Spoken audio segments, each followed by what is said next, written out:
Good evening. Welcome to the February 26th Village Board Work Session. This meeting is now called to order. We'll begin with the pledge.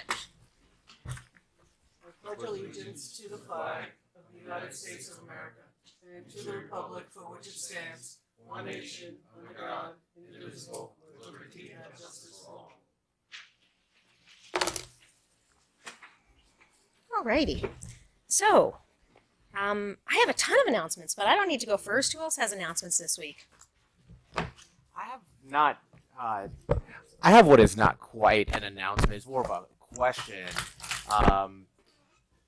Is there a point at which we would talk about coronavirus and the village and Perhaps all when. of that? Wait, well, the county has actually put out a lot of information about that this week, and I know Karen has talked to her staff about it. Karen, do you want to fill us in on anything, or do you want a minute to? We'll be pushing out the county has created a video, and we'll pushing that out. So as we get information from the county, we will be pushing it out, and we are also signed up for a webinar, and I can't remember the exact date. Pretty well into March. I think it's the 18th. Yeah, I want to say March 18th. There's going to be a webinar talking about the coronavirus and the response. So as the public is updated, we really rely on the county for the immediate local information, and then also on the CDC for just tracking this nationally as well. Right, because we don't have a local municipal Department of Health, Right. we revert directly to the county. So, and they've had, I think, 2 press conferences this week to talk about it with their commissioner of health. So it's most definitely on our radars. Yeah. And did you want to just encapsulate her comments? Sure. So I don't recall if it's the commissioner who was speaking at County Executive Longworth's press conference, but basically what she said in a nutshell was if folks would wash their hands, I'd be out of a job. So that's definitely the line that they're pushing is hygiene. Hygiene. Yes. Yes. Yes. Thank you. So maybe we'll invest in some extra like Purell for the village offices. Okay. Any other announcements? I just Thanks. okay. Monday, I guess, was the stakeholder meeting that the village had, which I'm sure you all will be speaking about. But I just, for me, some of us were there. Some staff was there, and I guess about 50 to 60, I think your email said, of community members. I thought it was a terrific meeting. I appreciate everybody putting it together. Tough subject about events, processions, fairs, activities, all being the village. It's really, I would say, we are a victim of our own success. We become so popular doing all of these things. We want to keep all the old events that we've done, not all, but the historical ones that we've done for decades. We want to welcome new people. So the intent is to really welcome as many as we can, but also within that to figure out how everybody can sort of figure out the balance between using public space and also in some cases the effect it has on neighbors, on businesses, the good, the bad, the ugly, I guess. And it was really a productive meeting. So I really thank everybody for being there and for putting it together. And I know the village manager is going to speak more about it. I shouldn't say I know, but I assume. Well, she can. Other trustees want to comment? Excuse me. Just a recap of an event that happened over the weekend. The naming of Spencer Place at Jim Drawhan Senior Way or Place. It was a very well attended event. And again, I would like to thank Dana for the work that was done in the previous board that created this process now. And I think it was a really good event, and hopefully there's more in the future.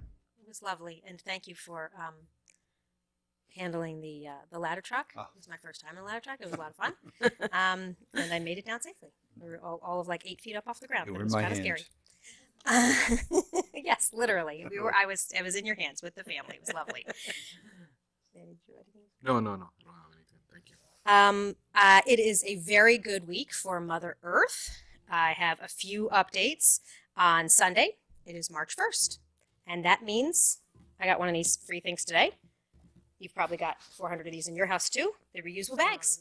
Oh, You will no longer be able to get plastic bags when you go shopping for all sorts of things. So make sure you bring your reusable bags. If you, what I haven't seen is if we're doing give a bag, take a bag any place in Ossining. That exists someplace. Seatown had a station set up for give a bag, take a bag. It seems like maybe the farmers market would do that. They've done some reusable bag initiatives in the past with Green Ossining. So I'll check with our Green Ossining people and see if there's anything in the works. But the reality is we all have these things. I got this one today. I'll probably get 3 more in the next week from whatever meetings you go to. The other thing that happened this week, on Monday, we had a big press conference the town hosted at Cedar Lane Park for the Food Scraps program. It's very exciting, and we thank our friends in town government for partnering with T-Town and Green Ossining for establishing the Food Scraps program for Ossining, and I already got my little kit for $20. I have a little compost bin with a compostable bag in it on my kitchen counter, and then I have a larger bin in my back hall where I can collect up to 4 of these little bags of compost, and then I drive it on up to Cedar Lane Park. Haven't gotten there yet.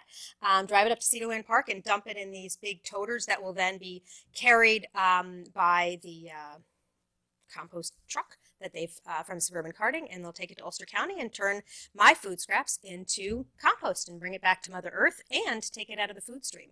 I believe it's estimated 22% of our overall waste that goes up to Peekskill and it gets incinerated is food waste, and instead it could just be going back to Mother Earth. And not only that, when the town of Ossining started this process, they didn't realize the county was actually going to up their game on this really quite quickly.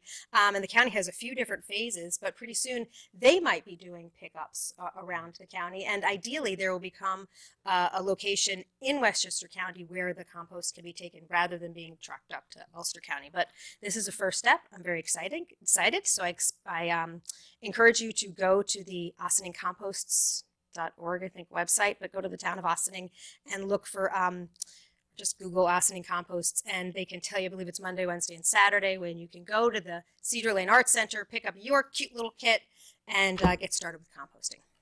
Did you want to, because you were around is there anything important that I'm forgetting, Maddie? There's nothing important, but I think the point that you made is huge, because 20% of that of the food waste coming out of the waste stream, we pay for that by tonnage.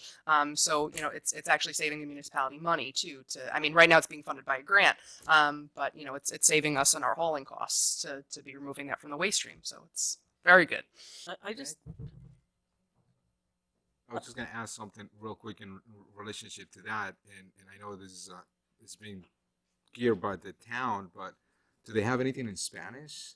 Yes. Yeah. Oh, so when you go up there, That's what I was yeah. gonna So when you go ask. up there are these toters all there, and then there's a giant sign that says all the things that you can compost. It's in English and in Spanish. Is there a flyer that maybe we can start pushing that through our website? Or even like, I know the program, I saw the Would you photos, read I my that. emails on Mondays? I did read the email on Monday. Yeah. But a lot of people, and there's a lot of people that out there that do not get that, and Yeah. do not get facilitated. more- So do some more of the Push it social out, media. and it Maybe can we be on can just social do that media. in- Yep. obviously in the Spanish, and I can put that in a couple of Facebook pages, because a lot of people may not be aware of that. I mean, they know where Cedar Lane Park is, but Yeah. you know. Right. Well, it's only been going on for like a couple weeks, so there's still time to get people up to speed. All right, and the last great news for Mother Nature this week that I have on my list anyway is this morning myself and Supervisor Levenberg and a representative from the school district all attended the Community Solar Symposium that took place at NIPA, and it is very, very exciting. For years, we've talked about wanting to do solar on municipal buildings, and it really has not been financially viable. This approach that we have now is a partnership between NIPA, Sustainable Westchester, and Westchester County, and they've made it so easy for municipal governments and school districts. Essentially, we just send them a list of all the properties that are publicly owned, and then they evaluate which of these will be good candidates to be able to put solar on, and they tell us what would be the cost and what would be the benefit for us. How much would we get from the lease if we wanted to use that to pay for our own electric bills? It's really so turnkey, and it's something that we've wanted to do for years and have really struggled to find the easy path to do it. And if you're a person who's ever put solar on your house, one of the greatest challenges is just figuring out what company you're going to go with and what makes the most sense. And this is something that the county is already moving forward with, and the city of White Plains is they're sort of being the guinea pigs for us. So the rest of us can just take advantage of this streamlined process. Bob? Just a question: is NYSERDA involved with this at all?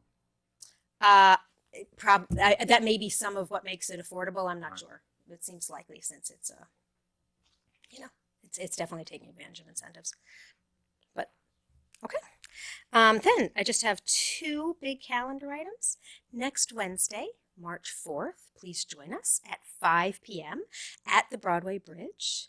I don't know if Dana White's planning to mention anything about it, but she will be part of the exciting program, Our Village Historian, talking about the history of the Broadway Bridge, which is, of course, the lower of the 2 arches in our iconic double arch in the heart of our downtown. It has been restored so that the inside of it is making use of the best technology of today, and the outside of it has been restored with the original keystone and bricks that have been collected after they were falling off the poor bridge over years. We have new railings across the side that echo the black railings from the aqueduct above, and new historic lighting. It's such a wonderful project. We're very excited. Please join us next Wednesday, March 4th at 5 p.m. for that ribbon cutting and program. We'll also talk about the ecology of the area. Gareth Huffam is going to be with us, and it's going to be a really lovely program. Just a little later in the month, I want you to get it on your calendar. The Ossining Documentary and Discussion Series will be showing the film Knock Down the House on March 19th. That's Thursday, March 19th at the Ossining Public Library. It is a film about 4 women who ran for office. One of them, the most famous, is Alexandria Ocasio-Cortez, and the documentary follows them through their 2018 campaigns. It's a fascinating and really exciting and inspiring movie for anybody who is interested in what's happening in our democracy today and seeing some really impressive, powerful women who are challenging the status quo. So I hope you will join us on March 19th. All right. Madam Manager, did you want to pick up on any of the things that you've heard so far before we enter the agenda? Well, I will follow up on Trustee Levin's comments about our stakeholder event planning stakeholder meeting.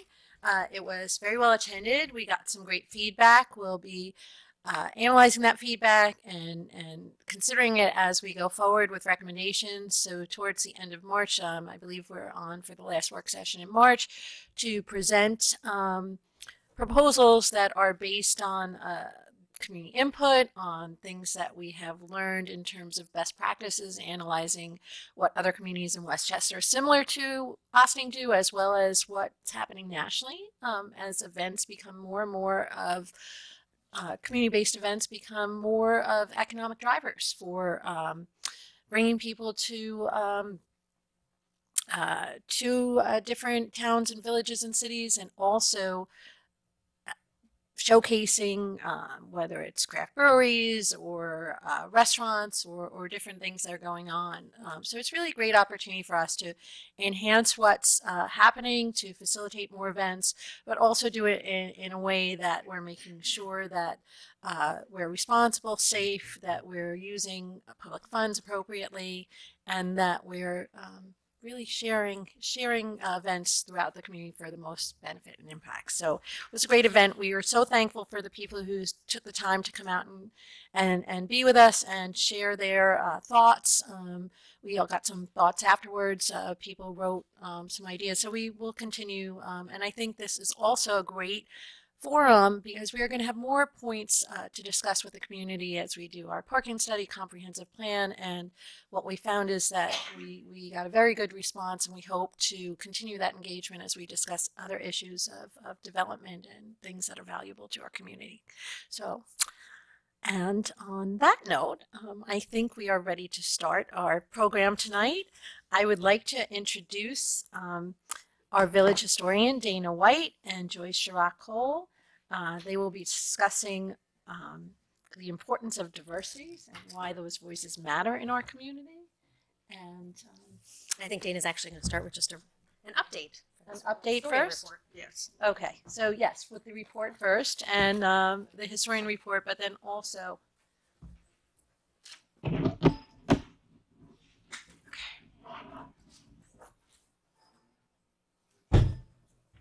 You saw my cat picture already.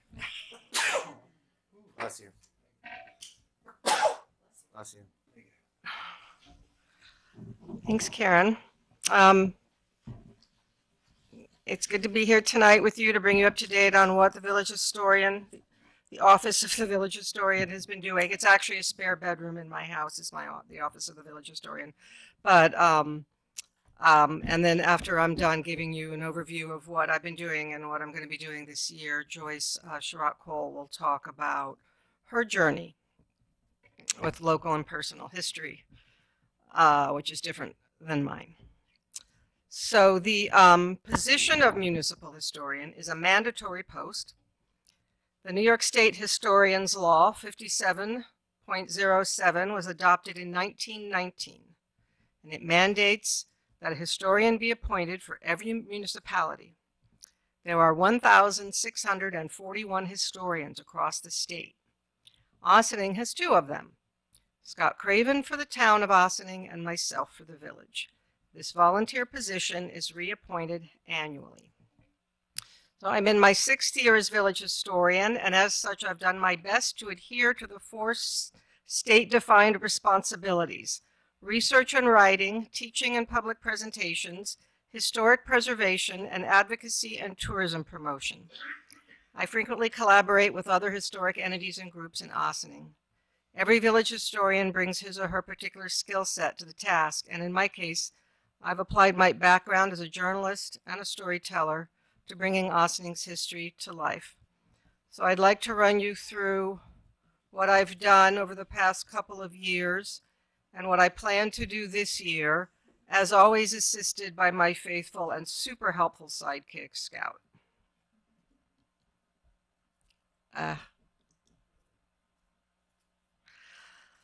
So one thing I've been doing a lot more of has been fundraisers. I'm frequently asked to contribute an historical element of some kind to an event or gala, and I'm happy to oblige because it's my way of not only helping good causes, but of making local history more accessible and fun. Now these I call it microdosing history. Now these elements take different forms. For example, for a Destination Imagination fundraiser at the Elks Lodge, you can see I'm on the list, Dana White Historian, Ossining Tour. So I'm a raffle item, very proud to call myself a raffle item. I offered a magical history tour of Ossining. The winner was Lee White. We went on a nice 2-hour driving tour of Ossining's historical hotspots. Lee got his $20 worth, which is what was the winning donation for the raffle item. Lee, actually, weirdly enough, we have the same last name, but we are not related. His family, His family came over in the early 20th century from Eastern Europe, and they had a store downtown. They had a grocery. Is that, yeah, that was called White's. Yeah. He's lived in New Hampshire for a while, but he's back. Yeah. We had fun. It was fun. Why isn't this working? Okay. For the Ossining Matters 15th Anniversary Gala at Bethany Arts Community, Justine Lackey asked me to collaborate on a scavenger hunt featuring cultural personalities and events from Ossining's past. I worked up a list, gathered photos, and we wrote the questions and answers together. People had to basically find the photos and answer the trivia questions that came with them. And I guess the winner got a prize of some kind. Now, there's one of the pictures. That's the great 20th century writer John Cheever. He was known to eavesdrop on conversations to get material for his novels, and I see nothing has changed. So he was one of the questions. For IFCA's 50th anniversary, I worked with Martha Masidi, former town historian, on a timeline of the organization's history for the Gala Journal. Karen remembers. I do. That was a bestseller. Was it? It Oh, was yeah. free, right? It was very much in demand. For NU, which is a youth empowerment program, Tamara Bridgewater asked me to work up a presentation on youth style in Ossining through the decades. It was fun going through old yearbooks at the Historical Society. Summer before last, Camp Woods had a garden party to raise funds for a parents' historic World War I memorial, which commemorates the service of Camp Woods residents. in World War I. I researched the monument and the names on it and delivered a speech at the event. I also made sure the memorial was added to the Memorial Inventory Project, a list of all World War I memorials in the United States. For the Rotary Club of Ossing's annual Byington fundraiser, I created a presentation on the origins of the Rotary and the people for whom its various scholarships are named. A few years back, at the request of the Rotary, I researched and wrote a history of the Baker Collier Christmas Cheer Fund for its 100th anniversary gala and delivered a speech on the topic. I'm a big fan of Baker Collier. I go every year to the fundraiser. The one was at Grace Hall this past year. And of course, John Crawford asked me without any warning to give a pop-up speech on the history of the Baker Collier Cheer Fund, which I did my best to remember. Thank you, John, for giving me my start. That's a private joke. I really enjoy bringing local history into the mainstream. That was the goal of the 2 local history trivia nights I hosted at Sing Sing Hill Brewery in 2019. Coming up with the questions is a lot of work, but it's worth it because it makes history fun again, especially since beer is involved. At the past one, just this in January, a few weeks ago, town historian Scott Craven was my special guest. He did a Hudson River category and did a category on kind of Ossining 101, which was Ossining Basics, which was harder than it sounds. We always, a good time was had by all. We always get a great turnout, and the more people drink, the more they know. Now, in 1919, when the state established its municipal historian law, people couldn't imagine our digital world. They were still getting used to the idea of electricity. But the role of village historian must embrace new technologies. In November of 2017, I think, what's it say? Oh no, November of 2015, I'm sorry, this is one of the first things I did. I posted a 30-minute documentary that I produced on the history of downtown Ossining to the village's YouTube channel, and so far it has garnered almost 10,600 views. Actually, 10,572 as of this morning. And the film has also educated many people about how urban renewal impacted our village in the 1970s and continues to this day. So I didn't grow up in Ossining, so I love to reach out to people who did. I couldn't do what I do without a Facebook page called You Know You Grew Up in Ossining If. And it's exactly what it sounds like, people who grew up here, some of them a long time ago. It's an amazing resource. So when Lisa Ocasio was opening her new restaurant in Capwoods, Tasty Table, she wanted to pay homage to the restaurant's past incarnations. So I put a request for photos of the Campwood Sweet Shop and Frank's on this Facebook page. The former owner's children saw it, and voila, before you knew it, we had a photo wall at the Tasty Table that shows old pictures of Frank's and the Sweet Shop. Now, for all its pitfalls, social media, especially Facebook, has exponentially increased the ability to share photos and memories that would otherwise remain hidden. I'm frequently contacted via Facebook by former residents who want to share their personal histories and artifacts. Last spring, I drove up to Amenia, New York, to visit with Rosemary Lloyd Jewett, who shared her scrapbooks of her father's work at Hudson Wire and as a volunteer firefighter for Monitor Hose when it was on Water Street. Trivia question, is the Monitor Hose mascot? Monty the Dock Rat.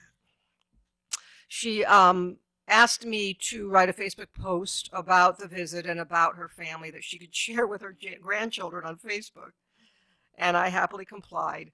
I literally go the extra mile because I learn new things that I might not find in the file drawers of the Historical Society. I also use social media to share my discoveries about local history. Last year, a friend who was a contractor wanted me to come by a project of his on Main Street. He had found an underground apartment beneath the store, a sort of time capsule of how residents lived during the early 20th century. Underground, very crowded, basement apartment.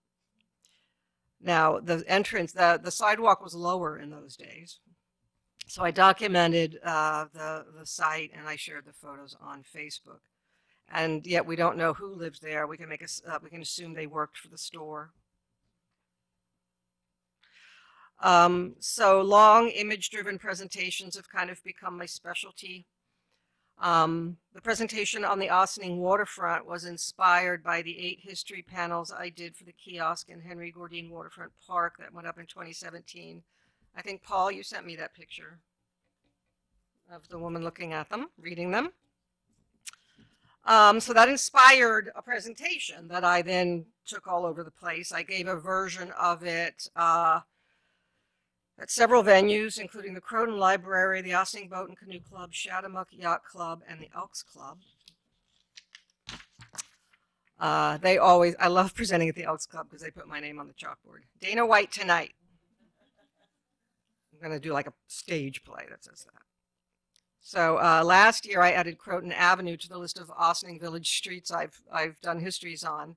I did this specifically for the Elks Lodge, which is of course on Croton Avenue. I've only given this once, but I'm eager to give it again, so please, somebody ask me.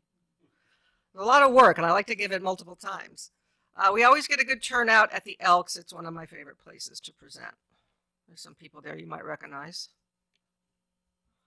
For the 125th anniversary of the Ossining Public Library, Scott Craven and I gave history presentations. I focused on the origins of the public library system in Ossining.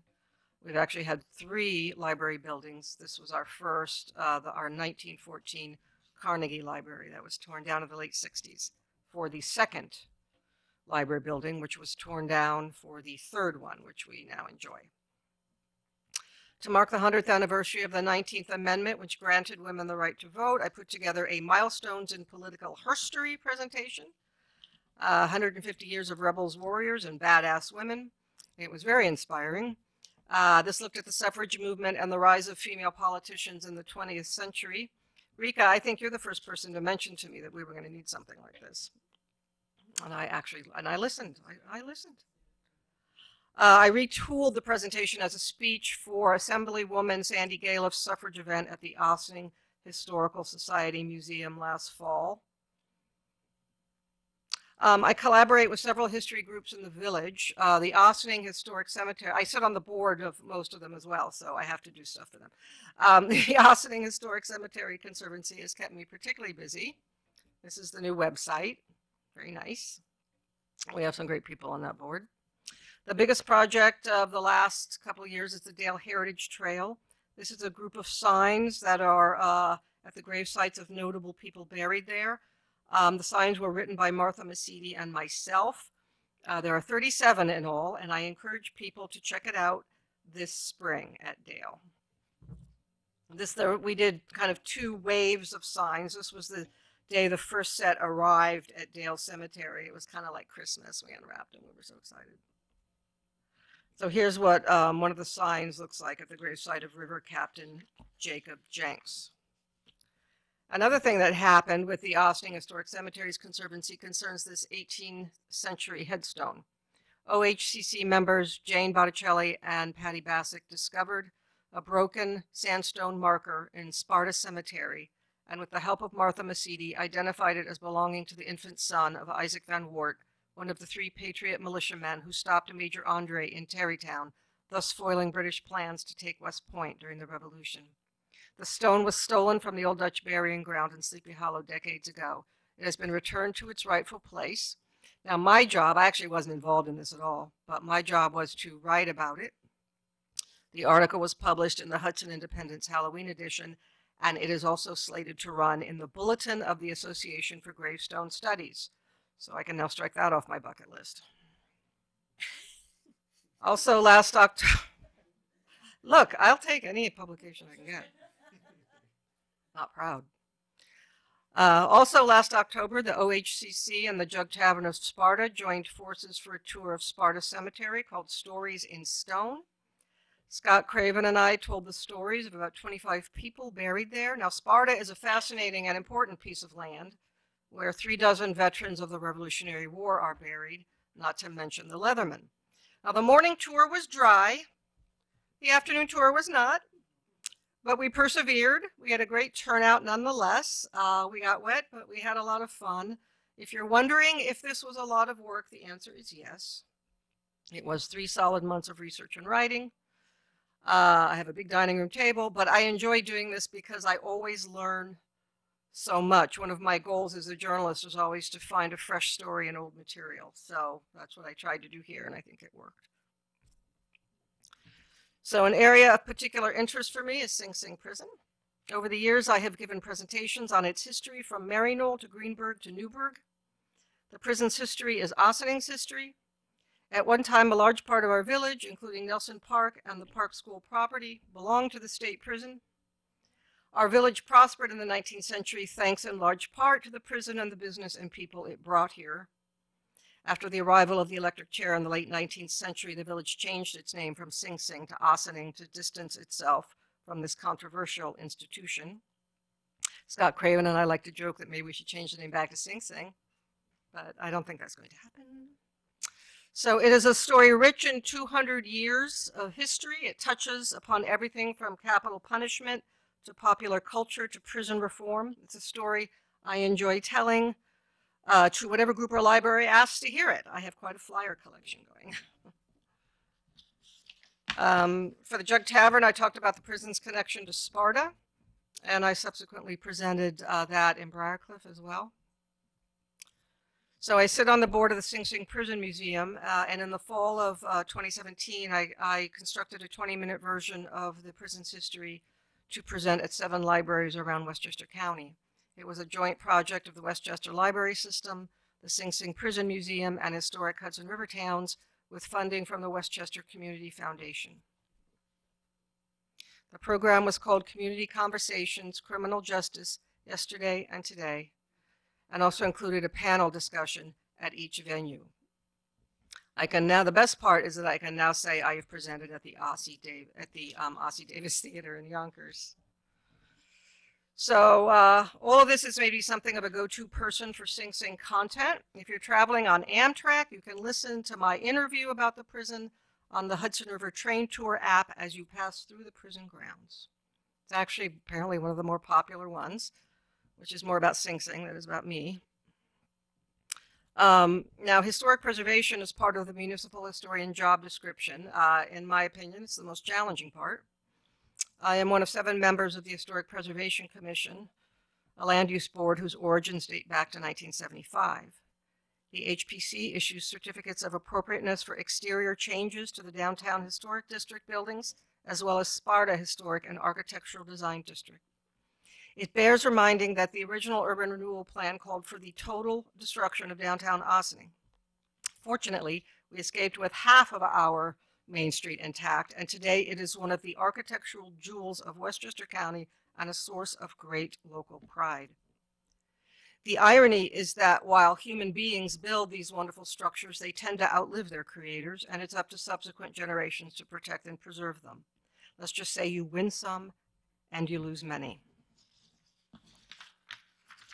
We have watched, as in recent days, the mid-century Printex factory on State Street was demolished, along with a very old and large addition on the north side of this structure that was built as an Italian social club in the 1920s. What remains is this Sing Sing marble mansion built in the 1830s.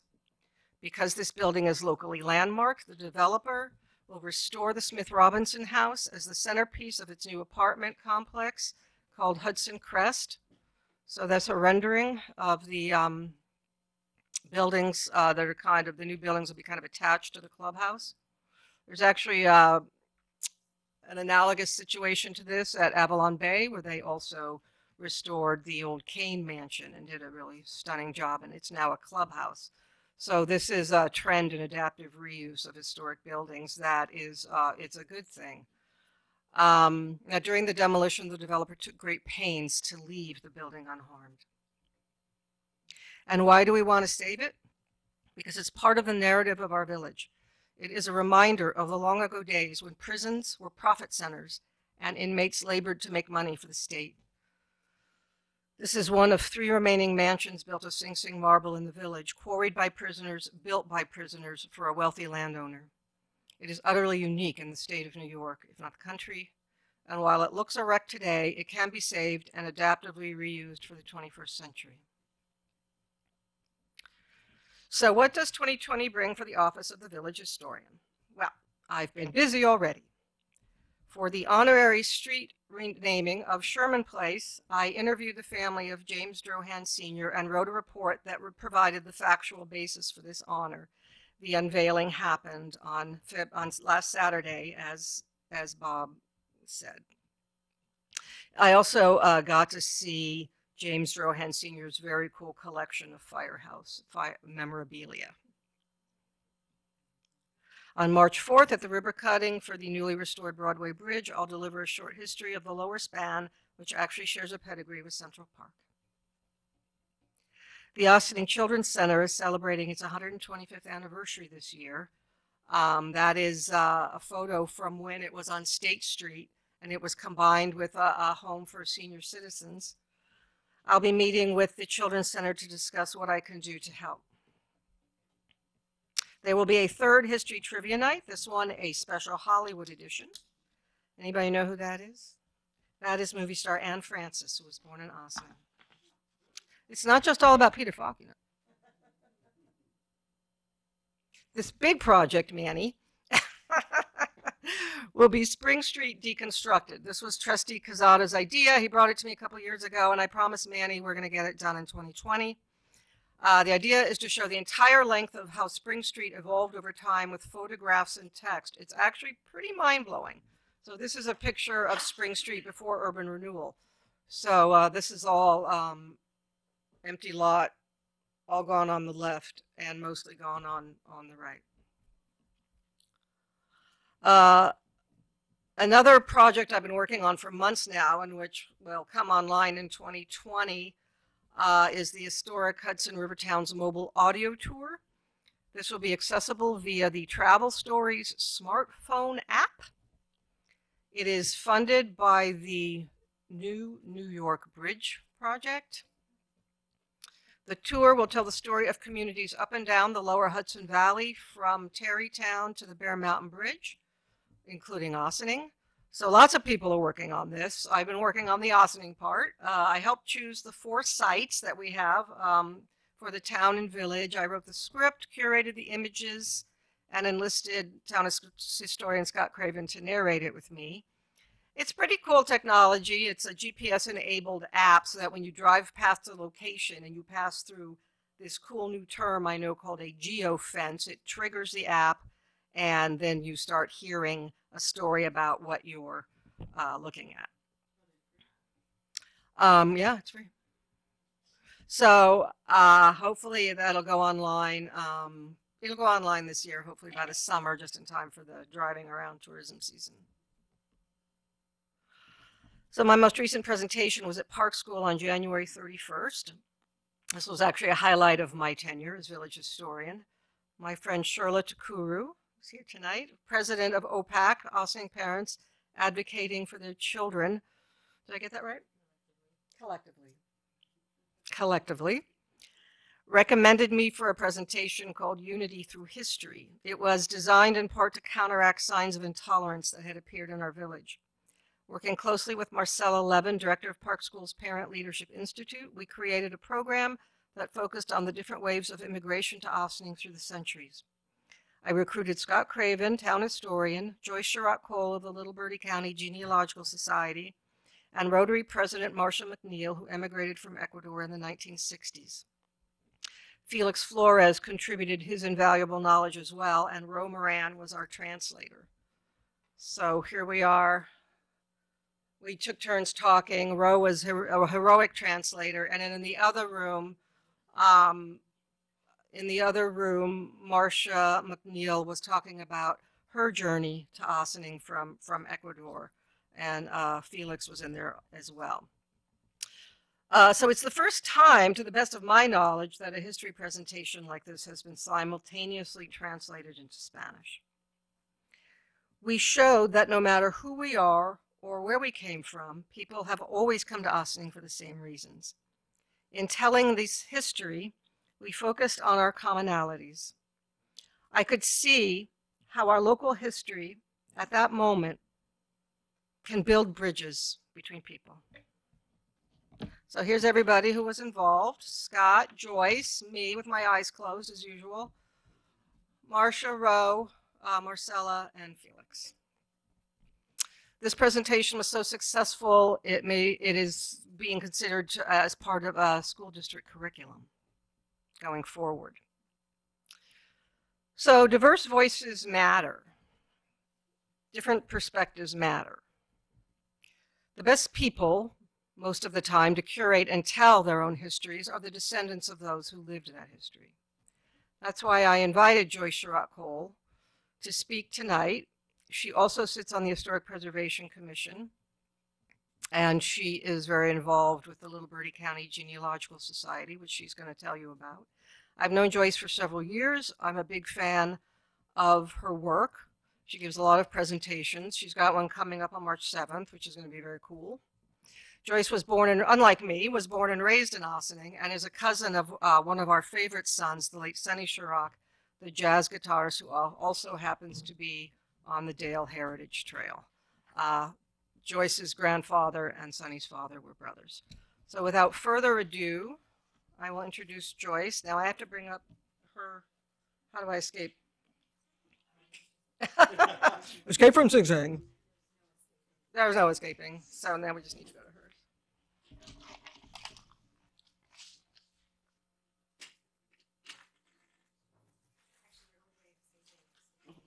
How do I advance it? Okay. Hello, good evening. Thank you, Dana, for sharing your time. So my journey in my family research actually started with my mom doing what she always does, which is volunteering me to do things I didn't know I was going to do. So we were having a family reunion, and my responsibility was to look into our family history. Before I started, I did not know anything past my grandparents' name. I thought we came from Austin, and I thought we were the only Black people in the world that didn't come from the South. So it was pretty interesting when I started my research. I want to tell you what these bottom pictures represent. When I started, I went down. The bottom picture on the left is me doing research on my pilgrimage to North Carolina, where we come from. That is looking in the man that owned my family's book, and he's naming my family. And I'm finding that for the first time in that picture. The next picture is the actual slave hut that my second great-grandfather lived in. That's still standing today. The third picture, and this is really interesting, the house behind you in the background is the Sharrock Plantation. And that is my family right after emancipation on the left, and on the right is the people that own them. If you notice, that porch that I'm sitting on the bottom is that house. I've been to the house. I sat on the porch, with my own free will. They let me take dirt from the ground and bring it back to my elders. And then I did so much work in my research, it got the attention of the Historic Preservation Commissions down there that they asked me to come down and present my work. So I went to speak down in North Carolina. Oh, okay. So I became on my paternal side, I became the family historian for both my Sharrock family and my Smith family. And then I got so passionate about it, it turned from curiosity to passion to mission. And I wanted to further my education, so I went to Boston University, and now I'm a certified genealogical researcher. Oh, sorry. I was approached by Shondi Speller. She has a family from Bertie County as well, and she reached out to me, Leardis Morris, and Kendall Buchanan, and we all started, Shondi founded, and we started the Little Birdie Genealogical Society. So what is that? It is a genealogical group of Ossining residents whose family migrated from Bertie County, North Carolina, post-emancipation. And this is not a little group of people. I'm going to show you a slide of surnames of the people that came, and this is the beginning of the end of the 1800s. So these are some of the surnames of the people that came, that early African-American families that started to come here in the late 1800s. My first family member is documented here in the year 1900. What's across the top? Is this like a Doors, Sharrock, like what's the highlighted? The highlighted ones are the people on the board of Little Birdie. That's our families. And Doors is actually Reverend Doors, who started the Star Bethlehem Church. He is the person that brought most of us here. He is also from Bertie County, North Carolina. The Little Bird Tea also facilitates the genealogy group at the Ossining Public Library. So you can come there twice a month on the first and third Saturday of the month from 1 to 3, and on the second floor, and we can get you started on doing your history. We also have the ability to give students from Ossining High School community service hours for coming in and doing research or participating in one of our workshops. So what does a meeting look like? You can come in, we can get you started on your tree. There has been nothing more rewarding to us is when someone sees their family in a census document from 1900, or seeing their family come in on Ellis Island, or someone finding where they were enslaved. It's people that everyday people that think they didn't care about this, and then they see it and it changes their life. So we have workshops, genealogical workshops, and we give them tools on how to do it. Every meeting, I might tell people how to critically assess documents to get as much information you can, and essentially telling you how to get your family story told. And you can see there, it says information and history sharing is in bold. And that's really what I want to impart on you today, is that sharing your story is very powerful. There is power in knowing who you are, where you came from, what stock you're made of, and a lot of people don't know that. So in discovering, these are a lot of pictures, all from Ossining. The Washington School, different families out and about, and we're learning that these families really, we have people that come in, they're 70 years old, and don't know past their second great-grandparent or even their grandparent's name. So it's important. History is a culmination of ordinary people doing extraordinary things. And we all need to know what part we play in American history, because we all do. Our families did. It defines who we are. It molded who we are. It molded our families and our communities. So it's important that we know what that is and what it looks like. When you find your history, it's humbling. It really is. It's empowering, it's perspective gaining, and you get an empathy that you never thought you can have when you're talking to someone of a different ethnic background and you didn't understand what happened to them, but you had the same struggle and the same fight. And all you wanted to do was just bring your family to a place that was safe and just raise your family. It's a beautiful thing. And in our climate today, we really need that empathy. And doing this really helps. We have done a lot of programs at the library and the Historical Society. We could teach you how to get military documents back. I've done a lot of that. I've gotten medals back for families that were lost or never awarded by the government. We've done quite a bit of presentations. And we have another one coming up, which is, if you've ever seen Finding Your Roots on TV with Henry Louis Gates, I will say one thing. He saw my work and sent me a message that he was pretty impressed that someone was able to get that far back that was formerly enslaved. So he gave me a compliment on the work I did in my family. So we're doing something on March 7th that's going to mimic his show. We took two families. We followed their history from beginning to the end, so where they were born, and I've gotten them back past the Civil War. And we're going to reveal it to them on March 7th. They don't know some of the stuff I'm going to tell them. So it's going to be pretty interesting.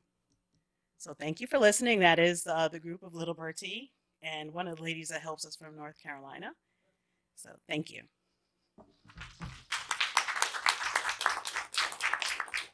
Do you have any questions? No? Okay. Well, thank you. Just when you thought you could get away. Oh. Come on. Wait, we Trying didn't even to get to say escape. thank you. That was Not amazing. know us? Great presentation. Thank you. So now you've met Joyce. Yay. Well, actually, I got to meet Joyce. Well, I actually met Joyce and I didn't realize who you were. Tell us the name of the place that you work. You've been there. I work for the Westchester County Department of Emergency Services. Yeah, so you introduced yourself to me there, and your name didn't register to me, and of course it should have, because I've heard your name from Dana, because I know the two of you have done some work together over the years, and then the presentation that you did with that whole group at Park School a few weeks back was really, really terrific. So thank you for bringing that to all of us. I'm sure others would like to comment on this fascinating work that we just learned about. Yeah, I'll start. Thank you, Dana, for your presentation. Learned a lot. So proud always of the work that you're doing on behalf of our community. Joyce, thank you as well. A question that I have for you, Joyce, is what are your thoughts or any advice for people whose family history is not in the United States? I've been helping someone. I'm actually working with the Bohemian Consulate and finding an heir here. So colonial times, they were everywhere. And they kept records because a lot of things had to do with their wealth and their property, sometimes which were people. So there's documents all over the world. So we've been helping people in different countries. You might not get a full picture, but you'll be amazed at what you can put together by an article or a census document. So if you're from a different country, please do stop by because there is something we can do for you. Thank you. You're welcome. Other questions and comments?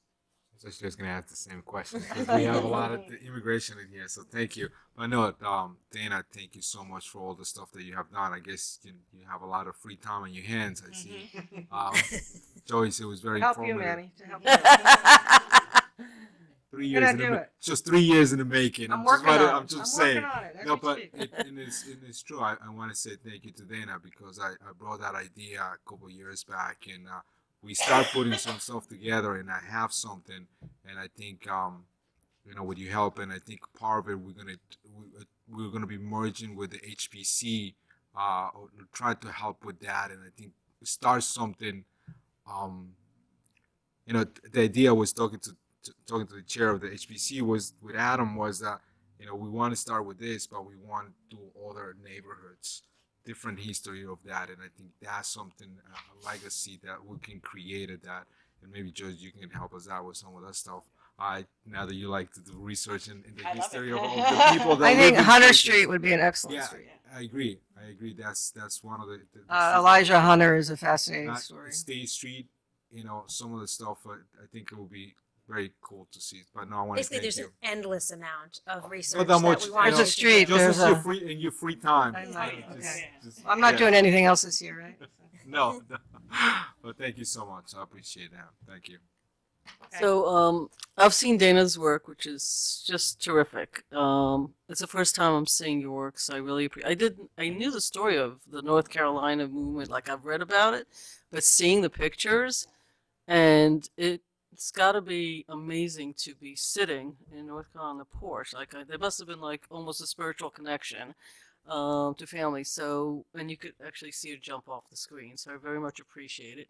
I've always hated the concept of the neighborhoods, the this, the that, this road separates that road, because I feel very strongly that people are all related to one another, and some bad things have happened and some good things have happened. It's just harder to hate people that you might be related to than people that you're absolutely convinced you have no connection to. And so I think there is a lot of power in that common ground that people have. It's just great. In fact, I wish our work sessions were nothing but this, to be honest with you, because it's been really enjoyable. I really appreciate the work that you're doing in the library. I didn't actually know that's what you're doing, so I think it's great. I know that universities in urban areas and cities, like New York City, has entire accredited courses in college about New York City history, and I've actually taken a course just for fun. The other people that were getting credits for it, I wish we could take it almost to the next level, the work that both of you are doing, so that the high school does this as an actual, not by invitation, but an elective course or type of course or a program. Are we? Oh, you are? Yeah, I think that's kind of happening. Oh, you are? I must have missed it. So congratulations to you too then.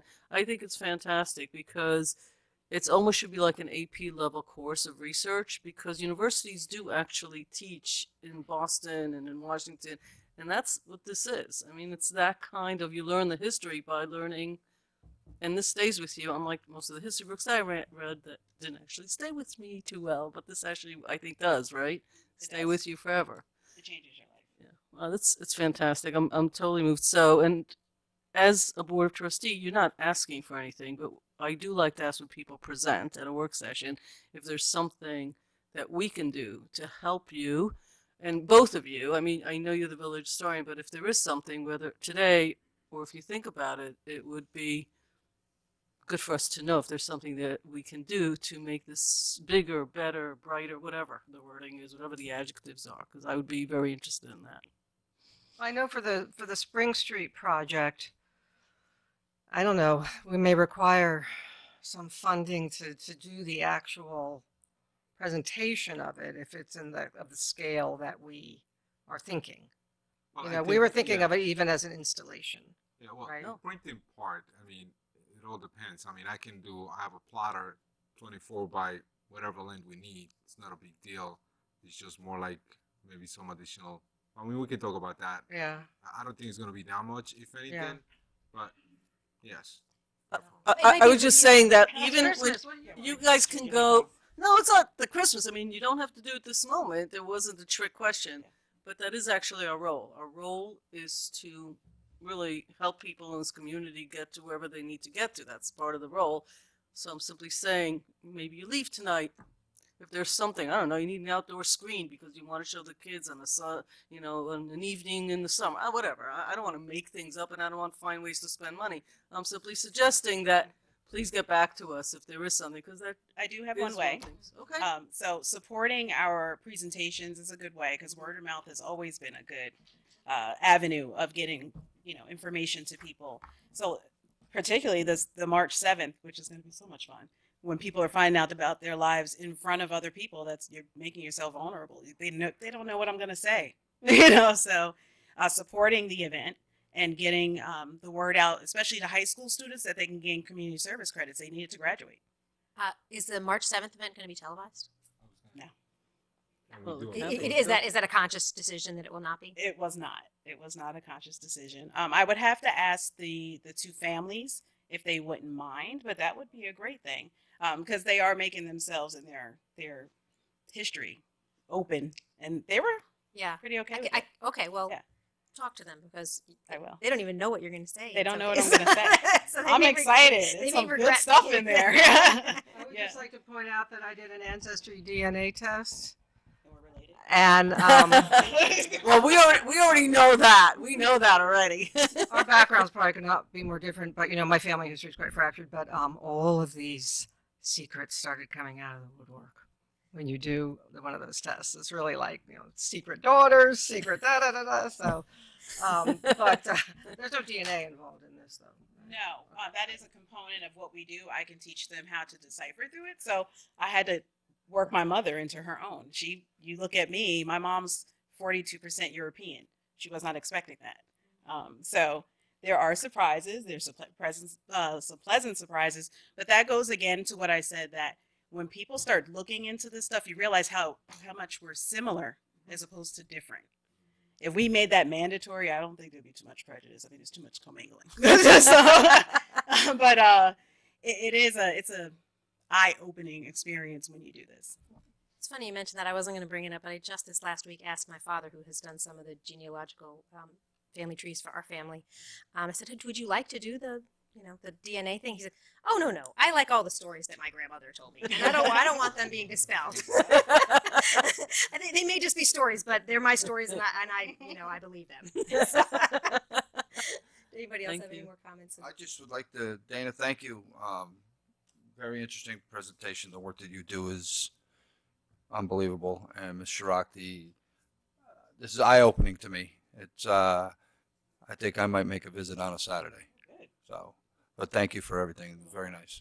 And if you would please send us the flyer and any information about the event, we'll forward it to Jamie so that it can be in the web blast, and I'll probably be able to mention it in my, check what the dates are if I can mention it in my Thank you. Monday message as well. Great. And we can throw it on social media as well to get it out there in our avenues. So thanks. Thank you. Thank you. Thank you so much. Thanks, ladies.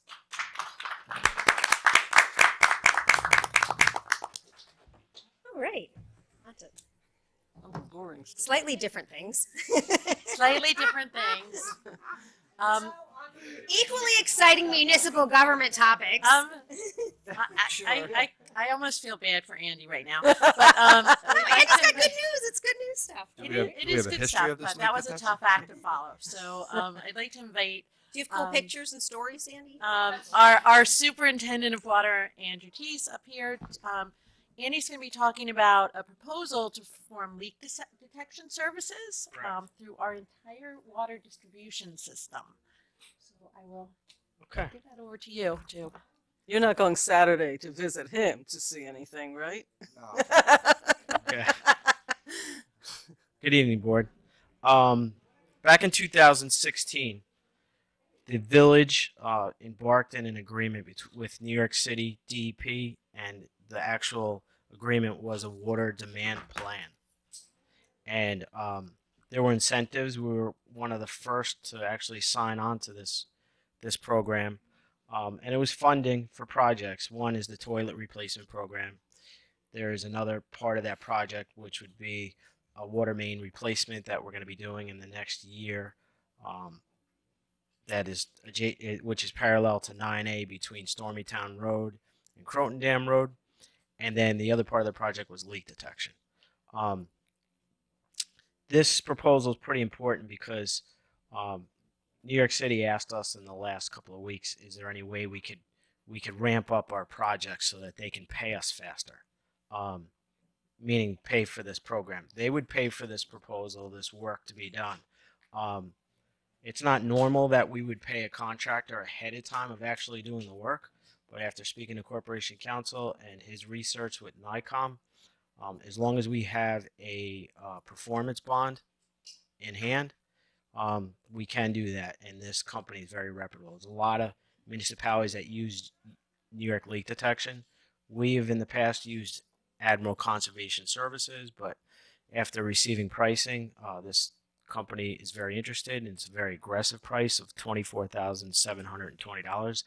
It's for them to go through 84 miles of our water distribution piping to flag any leaks between point A and point B. They'll just be going out there every day. And once they, and we do a lot of this work in-house right now. We have some of this equipment, but not enough to get it through in a faster time period. I mean, anytime you have unaccounted for water, you're losing money. So it's a good use of funds. So they would flag it, and then they would actually do the correlation. Now we'll find a leak that's say a 500-foot section. You know, it's between point A and point B, but then we have to call in a leak detection service to get it down to the nearest foot, and that's the correlation part. This project is to flag every single leak, and if everybody remembers, we signed on to this in 2016, and within the first 2 weeks, we found a 400,000 gallon per day leak, which equates to huge money in a year, and that goes on forever. So, you know, with us building this new water filtration plant and finishing the design, we just want to have one last major run of finding any leaks, because we don't want to oversize the plant, and we want to make sure that everything is cost effective. So, we want to get a move forward by the next legislative session for the manager to sign this agreement if the board is in agreement with it. The municipalities that use it now are Peekskill, just locally, Newcastle, Pleasantville, and quite a few municipalities in Westchester, and I've reached out to them and they're very happy. So that is this proposal. Any questions on that so far? How much is that? $24,720. What is the time period? I believe it's 55 days. Not enough. Yeah, that based on the 84 miles of pipeline, they think they can get it done even faster. I just wanted to make sure we were covered with that.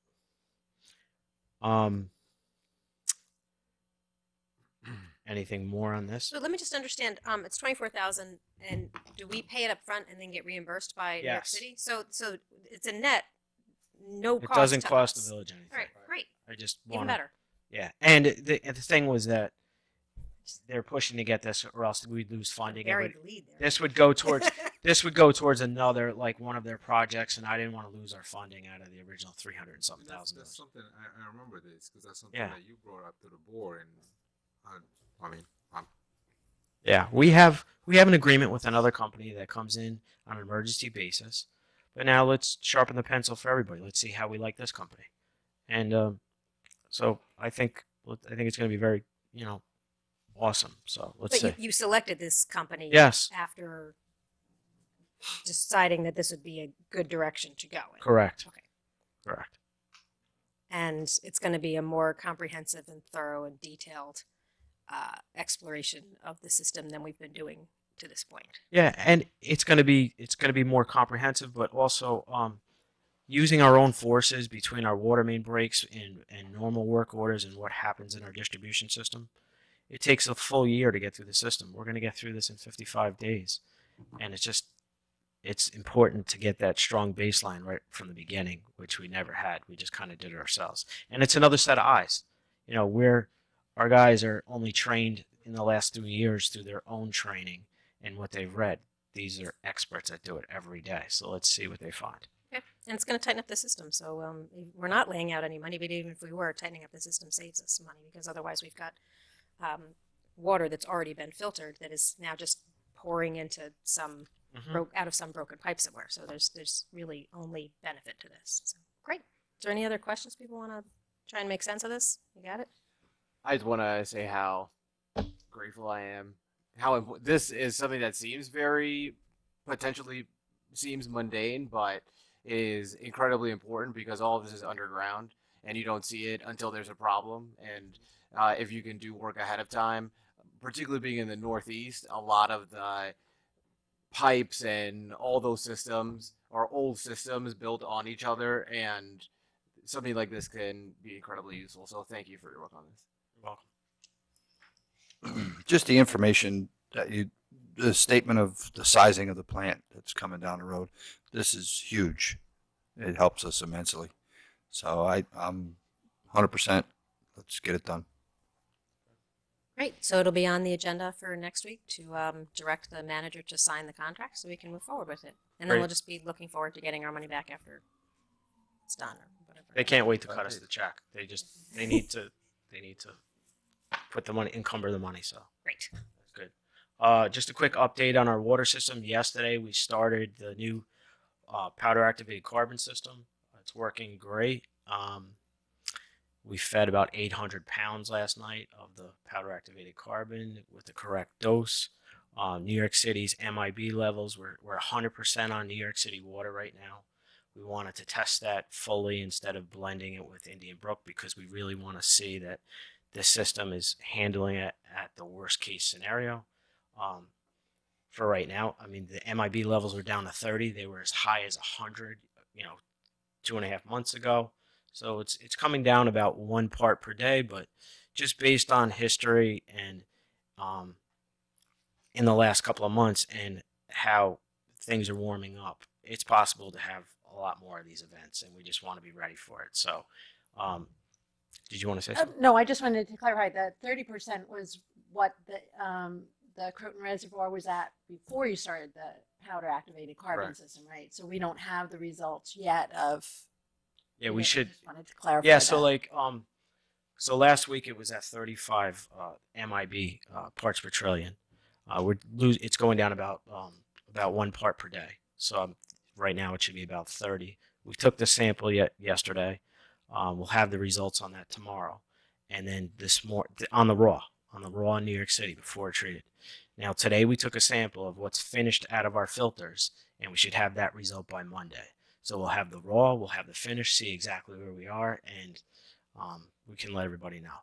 That'll be the real test. So. But at the plant itself, you can taste the difference in the water. It's like it has no taste now. It's dramatically different.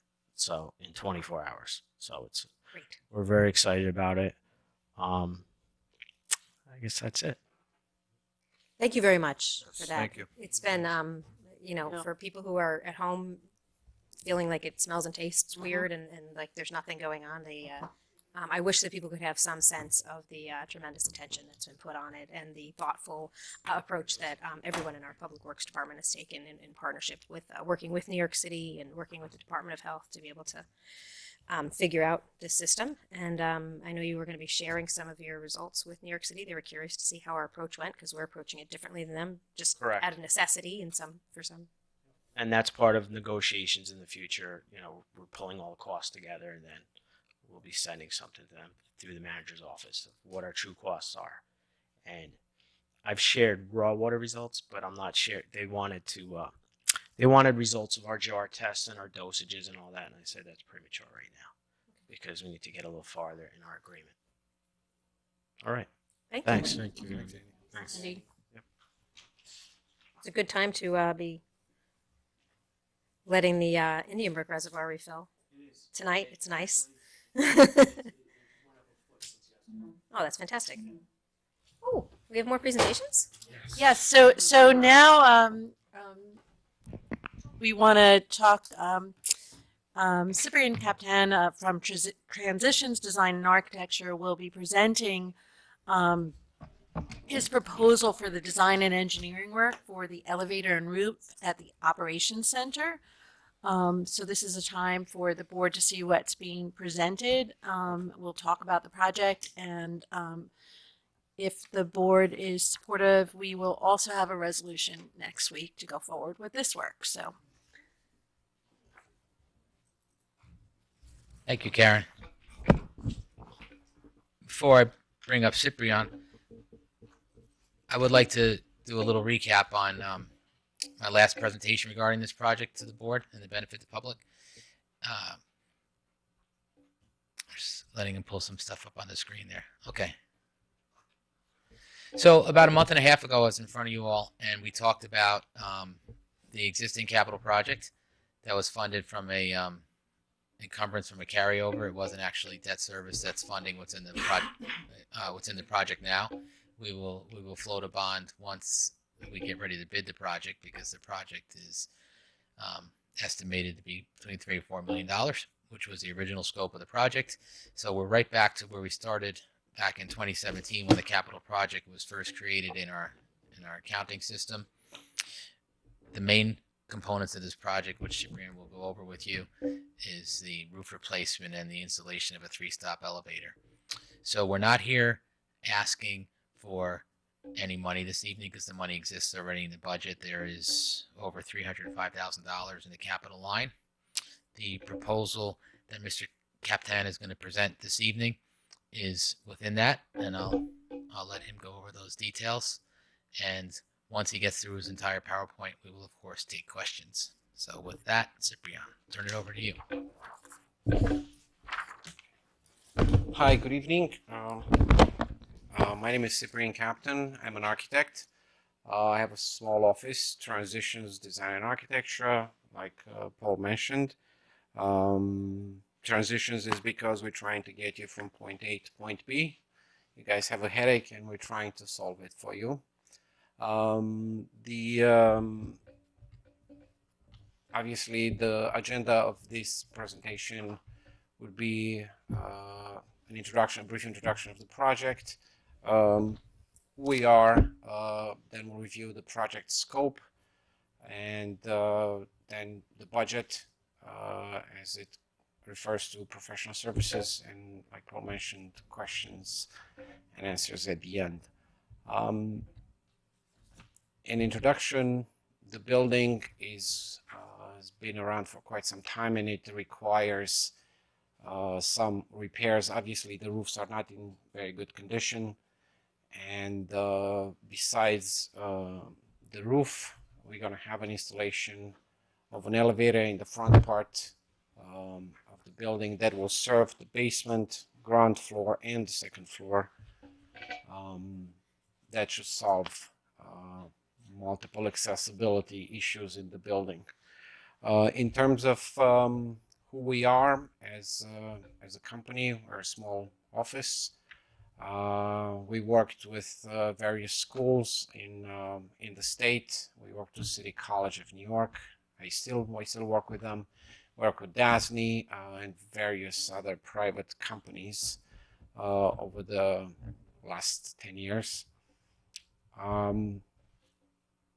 Some of the most important projects that we did at City College involved restorations of facades, of old buildings. These are two projects, both are $25 million each. Restorations, quite complex, and lots of problems as obviously work went by. You discover you have all these surprises that you find in the wall. So then we also did some interiors. What you see on the left is a project that we recently finished in one of the buildings there. I worked on a project in the city, complete renovation of a building. We demolished pretty much the entire building and we rebuilt it. That's for the Longchamp Corporation. And we did some retail stores as well, some fancy, some less so. This is a recent project as well. There's a facade restoration of a building in New York City. At the bottom on the left is the existing condition, and at the top is the complete redesign of the facade. We also do construction management, and we've been very successful, especially with Ardsley School District, where we provided construction management services in 2015, 18, 19, and we're actually going back this summer to help them for their very extensive reconstruction project in the district. In 2016, I worked with the Mount Vernon School Education Center. Again, reconstruction project that involved roofing and interior renovations, as well as asbestos abatement, which are also part of the John Paul Rodriguez Center. This is another recent project that is very similar in scope in that it's an existing church in Peekskill where the owner wanted to add an elevator, which is quite similar to the scope here. The only difference here is that they wanted to put a stair as well. So as you can see at the bottom, elevator and stair, it's a small addition on the side, as well as some interior renovations on the lower right side. The project is finished, is approved. The owner is trying to get some money to get this built. They finished the interior renovations and now they're focusing on the small addition. Lastly, this is a project that we recently finished. I actually went to bid in Yonkers for Public School number 9.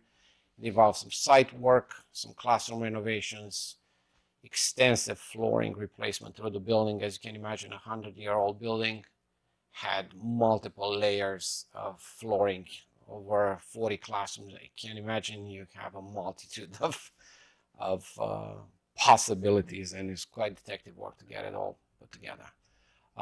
That being said, project scope review, as I mentioned, the roof needs to be changed, and from what I understood from Paul, it is assumed that the roofing has asbestos present. Therefore, we have, as part of our consulting team, we have an environmental engineering firm that would address this. We do not know at this point if there's any asbestos in the building, but once the project starts, we'll be able to start testing inside the building to see if there are any surprises there. Hopefully, there are not going to be any. Now, in terms of the actual plans, this is the basement of the building. As you can see in gray, I'm showing the extent of our architectural services. In the center, you can see the elevator position where it's going to be installed. We assume that we'll provide some sort of a lobby in front, as well as corridors connecting the 2 existing stairs. And obviously, there'll be resulting rooms for storage, from what I understood from Paul, that need to serve the archive above in the upper floors. At the ground floor, obviously, we'll modify the existing entrance, and we'll try, from what I understand, to preserve the existing doors, because everybody seems to love them, and they look very, very nice, although they're massive. So we'll try to integrate them into redesign to maintain the historical aspect of the building. We'll provide an ADA bathroom, unisex bathroom, that would serve visitors to the building as well.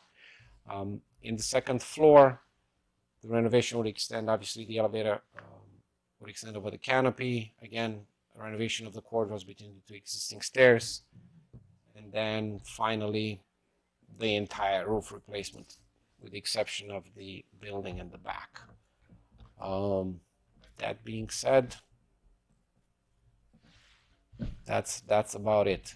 In terms of budget, yes, very important. Yes, I know. Probably the most important. Nobody cares about the rest. Oops, I apologize for that.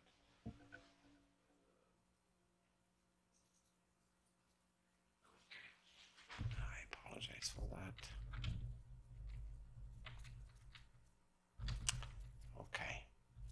So in terms of budget, we have, besides architectural, we have structural engineering, we have electrical and plumbing engineering, we have environmental services, like I mentioned previously, for asbestos. We have a cost estimating company to make sure that there's some control over the budget towards the end of the project. There's construction management as well, and testing and probes, which will need to be addressed before the project starts, so we know exactly what we're designing. As an option, depending on the existing electrical system, we might be required to provide an electrical upgrade to the building, because an elevator provides quite a load on the existing system. So we have that price too, just in case it's necessary, as well as some fire alarm work if needed. So with that being said, there'll be questions. And before we jump into questions, a couple more recap items. So just for clarity, the reason we're not doing the entire roof shed of the older building in the front of the operations center is because we just did the roof over what is the portion of the garage that houses our water distribution vehicles 3 years ago, maybe, plus or minus. So that's in very good condition. We believe there to be asbestos tar in the roofing there, and there might be some asbestos in the piping downstairs, but unlike last time when we were first scoping this, we didn't have those testing services within the budget at the time, so we've incorporated all that now, so there's no surprises, and if there is surprises, we've already have it funded here. It's also going to help us fine-tune what those surprise remediation will entail during the bidding process when we eventually go to construction. So it'll allow us to have a better handle on what the estimate is before you decide to pass a resolution to go out to bid. We'll be able to give you a fairly good idea of how much the entire project is going to cost on the open bidding market. That said, I'll reiterate, this is not a request for funding. It's a request to bring the proposal forward and pass a resolution for transition architecture.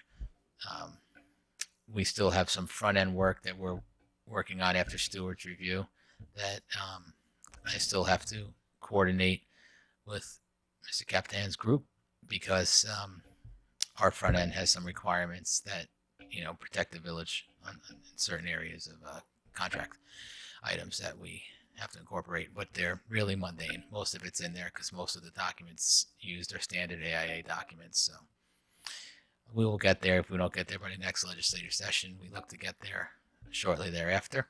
And this is a project that we look to implement this year to create construction documents by the end of 2020 and put it out to bid by the end of this year for construction in 2021. So this is, you know, in short, something I hope to present when we come and do our capital project requests to the board towards the end of this year in October and November. Thank you.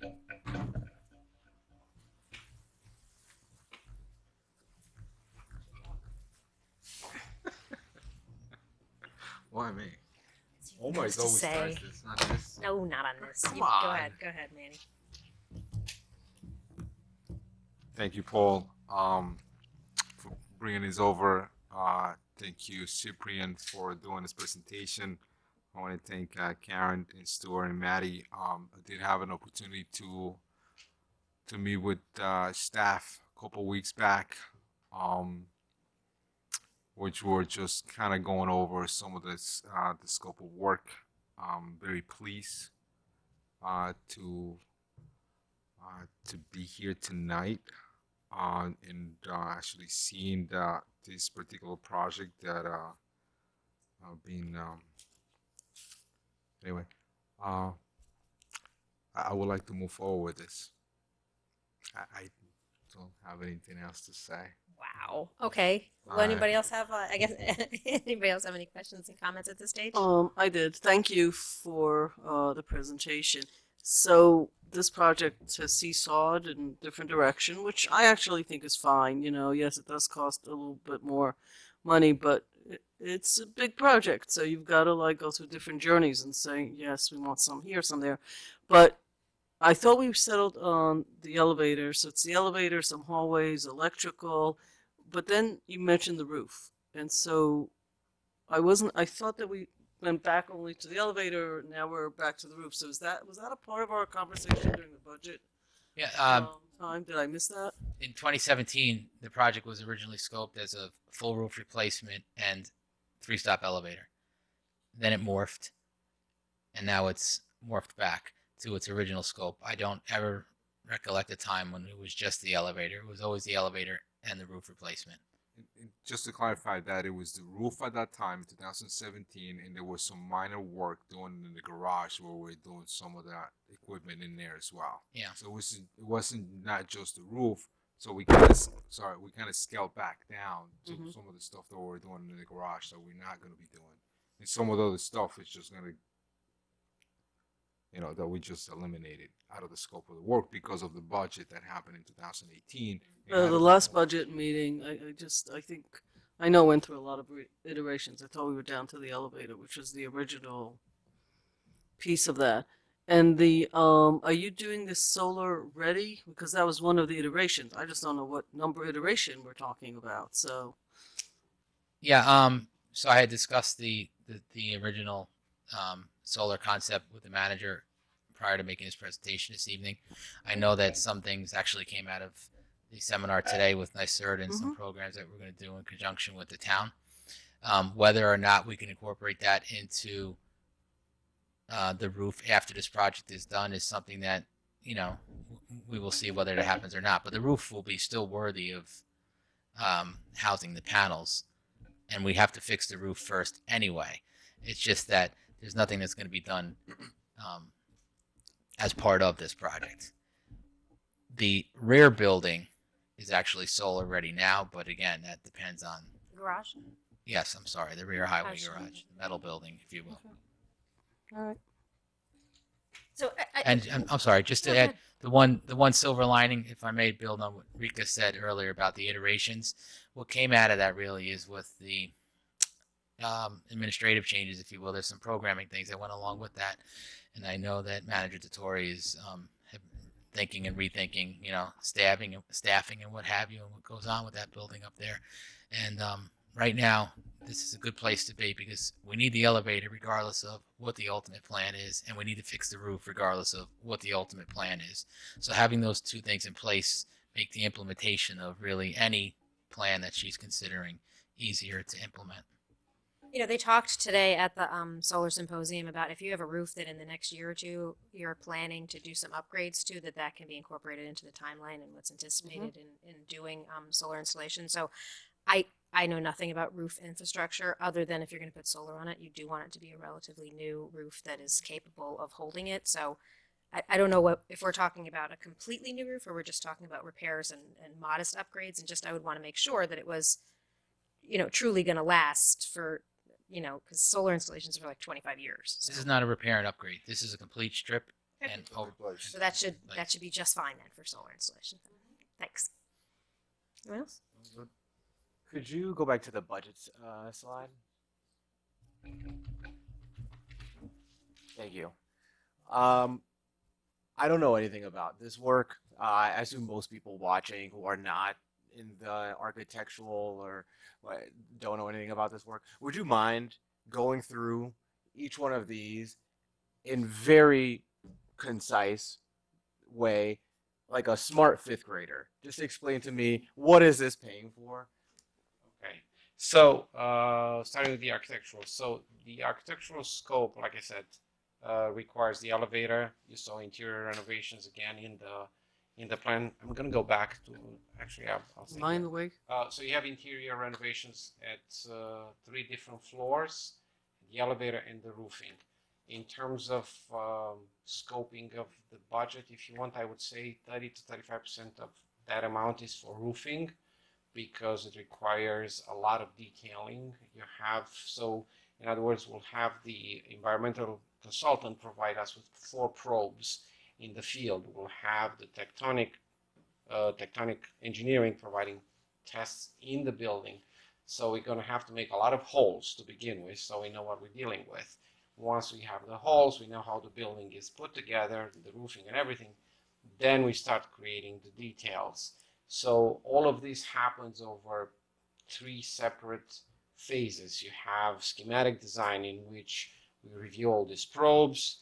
We meet with Paul. We decide what's happening with the corridors, who gets separated, who gets moved where John goes, where Helen moves, and all these, where the door goes, and all this stuff. Once we figure that out, we go and start developing in more detail when we have to take into account mechanical system like electricity and plumbing for the new bathrooms. Like I said, we want to provide a bathroom at the ground floor.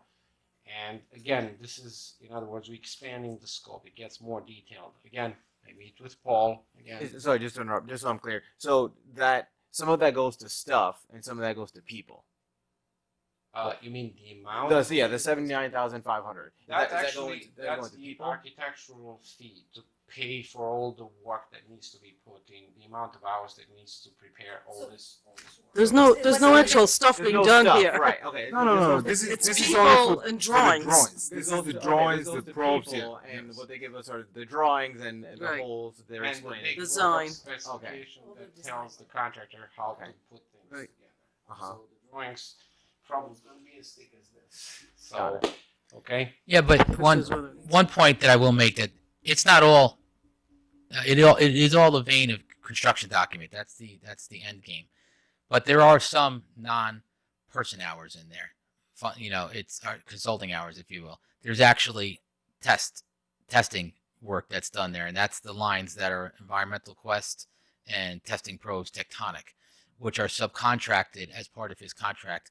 When Cyprian and I sat with Corporation Counsel and the manager, and traditionally in contracts of this nature that we let through Public Works, it is nice to have everything enveloped under one contract and have the subcontract responsibility, insurance, etc., fall on the onus of the prime consultant for this project, which is Cyprian's group.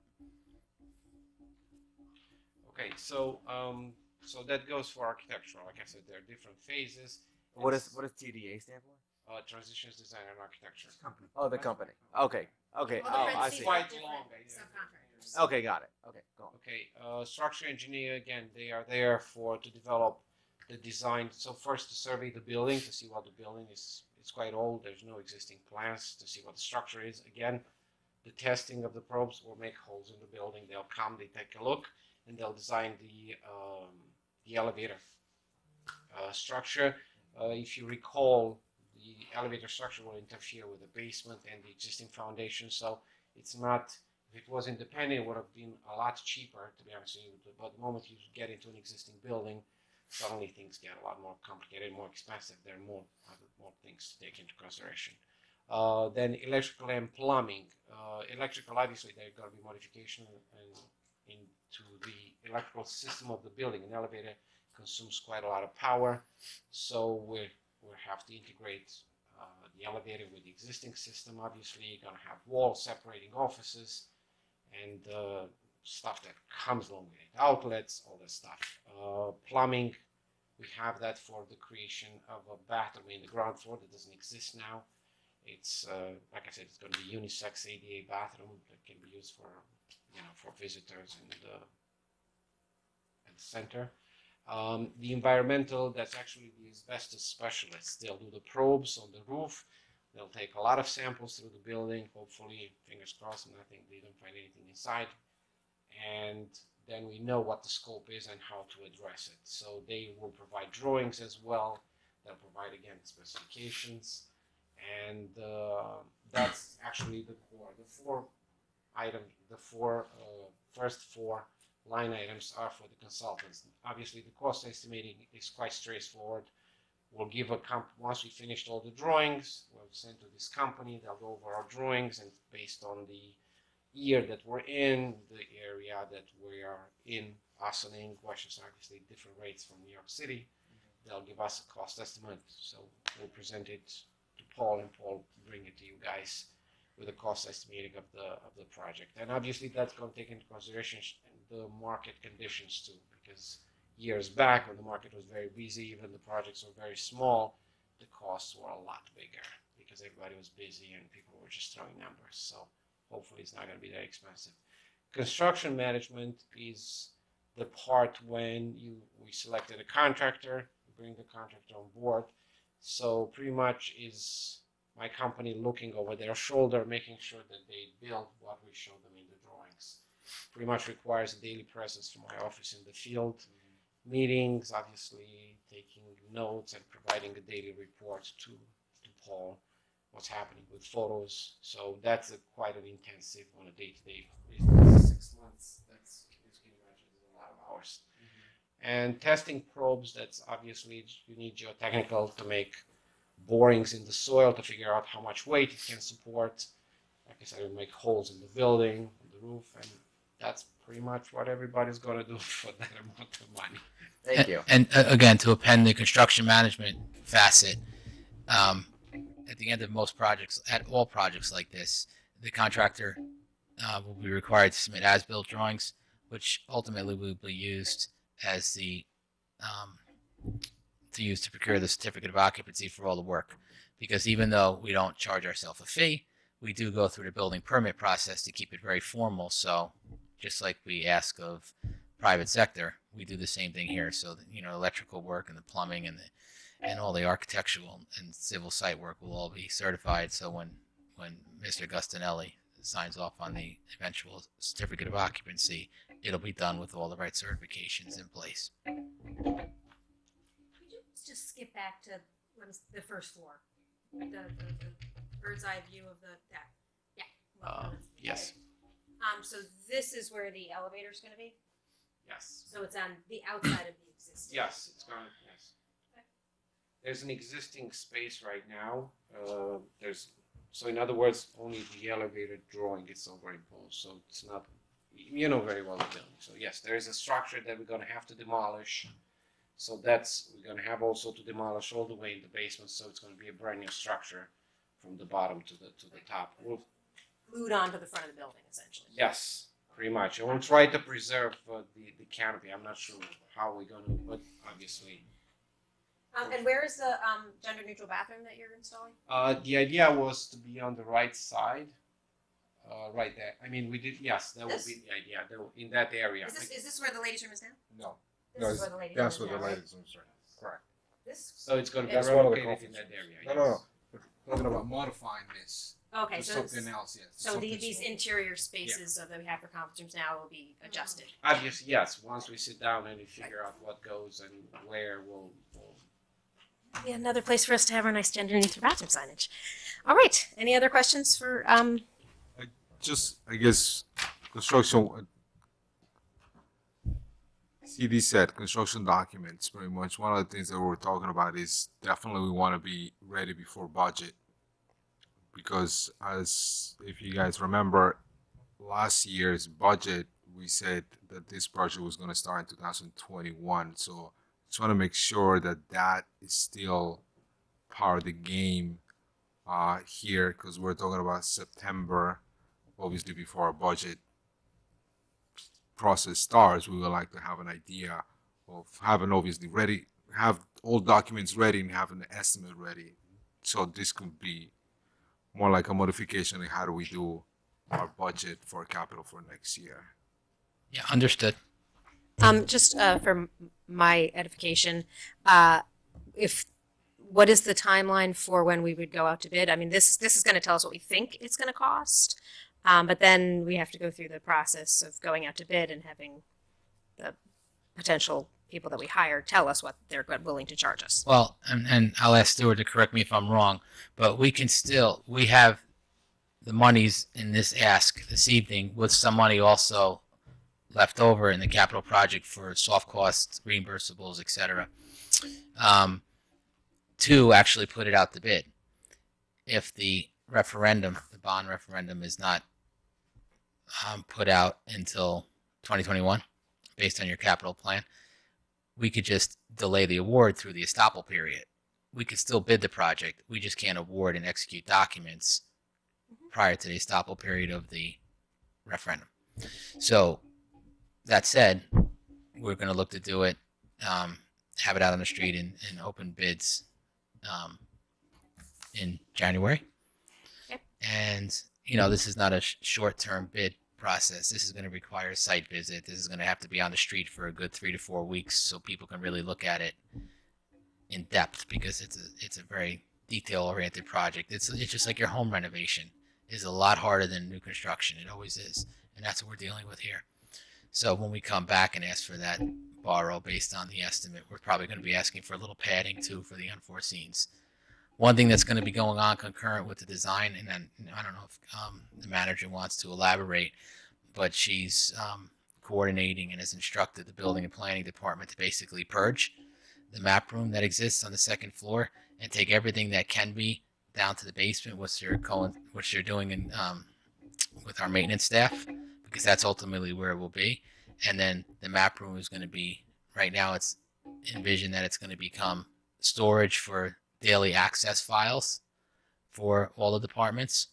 And then the space that's opened up is likely to be the home of planning, to make room in the building department, because as you can see over your shoulder there, I'm sorry, wrong floor, but just picture where the elevator comes out on the second floor. We're encroaching on the existing office space of the building department. So we need to make room there regardless, because as more people work there, we need to make the room. And that's something that we have been planning to do. Even if we weren't doing these renovations, that would likely, the map room is quite large and could be much better utilized. And last week I mentioned in my update that we're looking at hiring some temporary part-time staff who've been trained, who've done this work for in records retention, who've been trained and done similar work for the town under a program that they have to basically do the same thing for us here. So Great. Just had a quick question. So, Stuart, if the board does decide to move forward with this particular project, you did send me an email, or you sent us an email in regards to some of the updates. You say you did review the contract and there were some comments. Will be a resolution ready for next week for the village manager to sign this contract and start moving forward? Because of the time, to me, it becomes a timeline issue in regards to the drawings and how we go out to bid and the budget that will be going to in November. Resolution can be prepared Okay. without any issue. I've given Paul all my comments, and as he said, they're fairly mundane, and I'm sure he'll Okay. deal with specifically with regard to them. Okay. And we're not going to execute anything until Corporation Council and Manager blesses the same. So, Thank so you. again, resolution can be passed in advance of execution of the consultant's contract. I just a question going back to the testing for, fingers crossed, asbestos.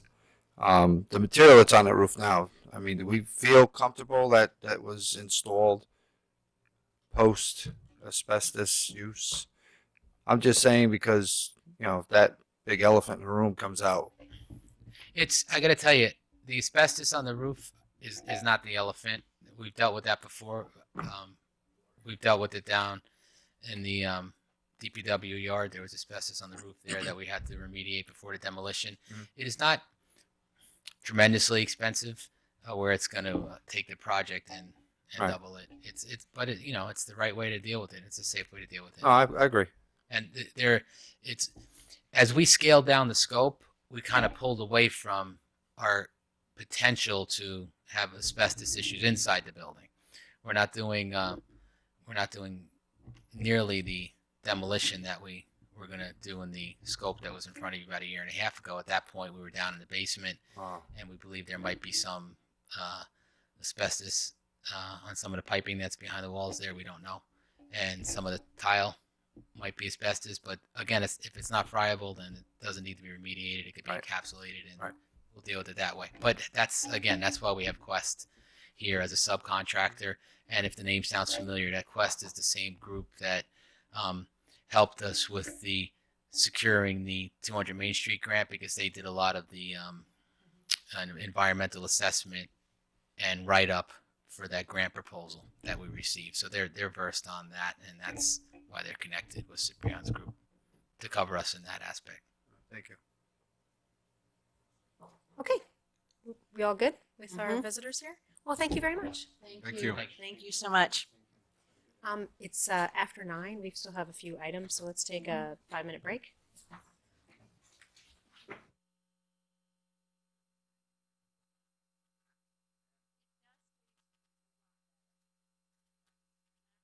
And we are going to go into executive session if there's time, if we're not too tired.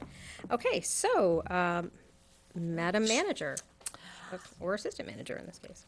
So, well, I will address, introduce Assistant Village Manager. As you know, Maddie Zahaj and our village clerk met with you a few weeks ago to discuss changes to our code pertaining to municipal parking lots.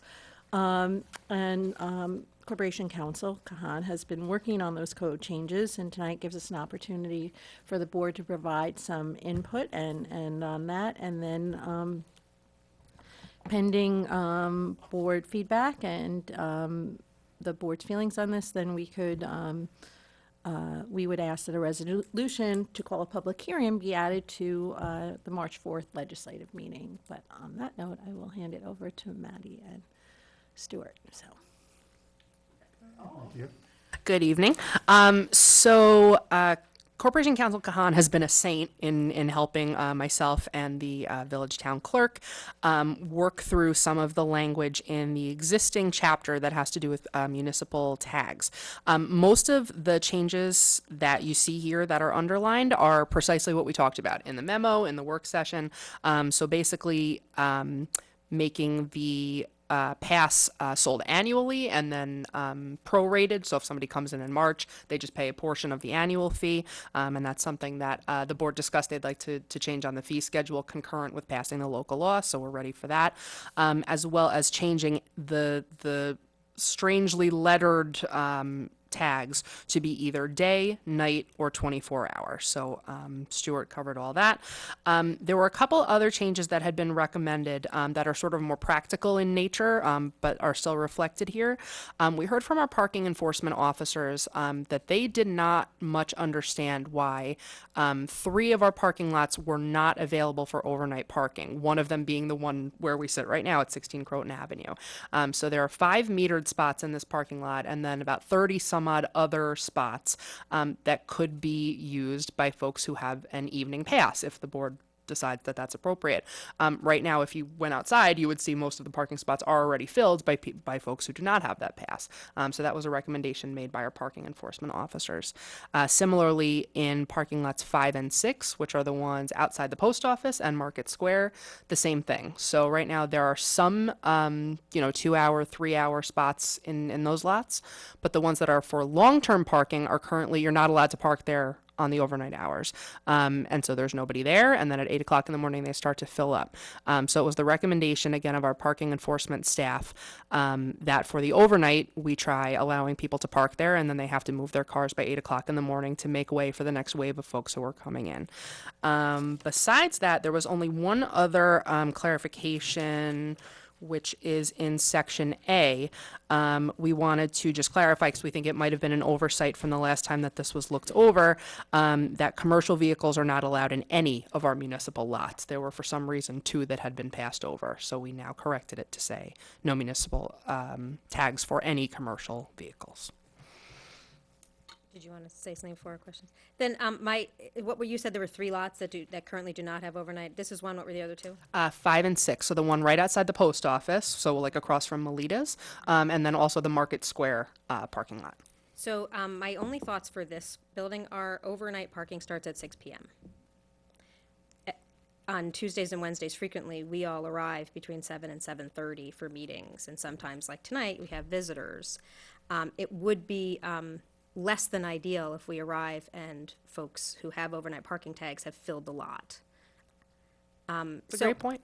I'm just wondering if, I understand that the overnight tags generally are 6 p.m. to 8 a.m. could we, for this building, make it 8 p.m. to 8 a.m. because we'd all be here by then? I don't see why not.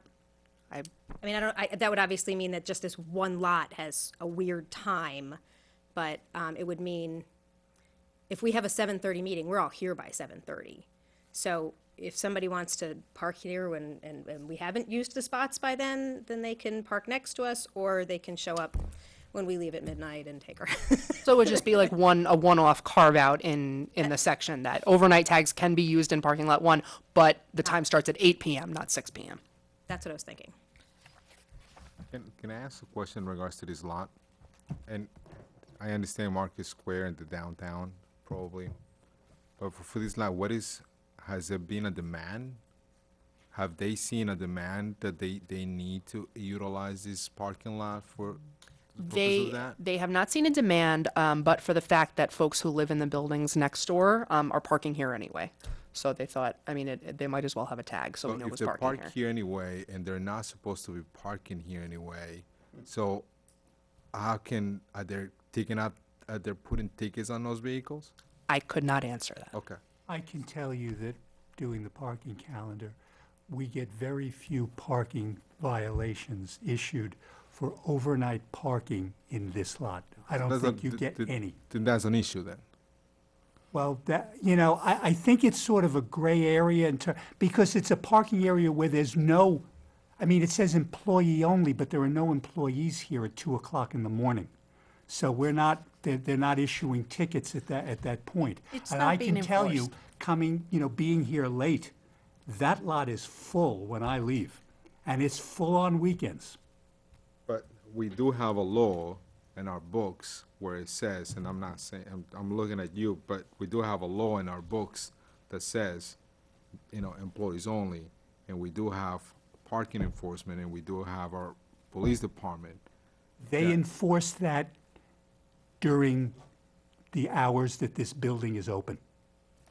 Those tickets are written. I'm telling you, those tickets are, because the bottom line is if the building is closed, there may be some employees here, but we don't specify that E means that you basically employees that are all hours.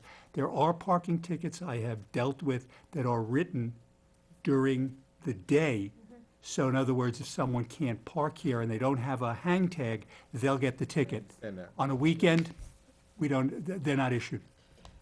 So one of the advantages, and I think we could make it, because basically this is really what people are doing now anyway. So if we had it behooves us to have people getting tags, and then we can start enforcing it. So at least we can control. I think it's a bit of a safety issue here. You have a sort of a blind spot in the back. And it's been a concern that's been brought up, and it's that when you're staying here late and you don't really know who's parking here, I think it makes sense to incorporate a tag policy that then is enforced after hours.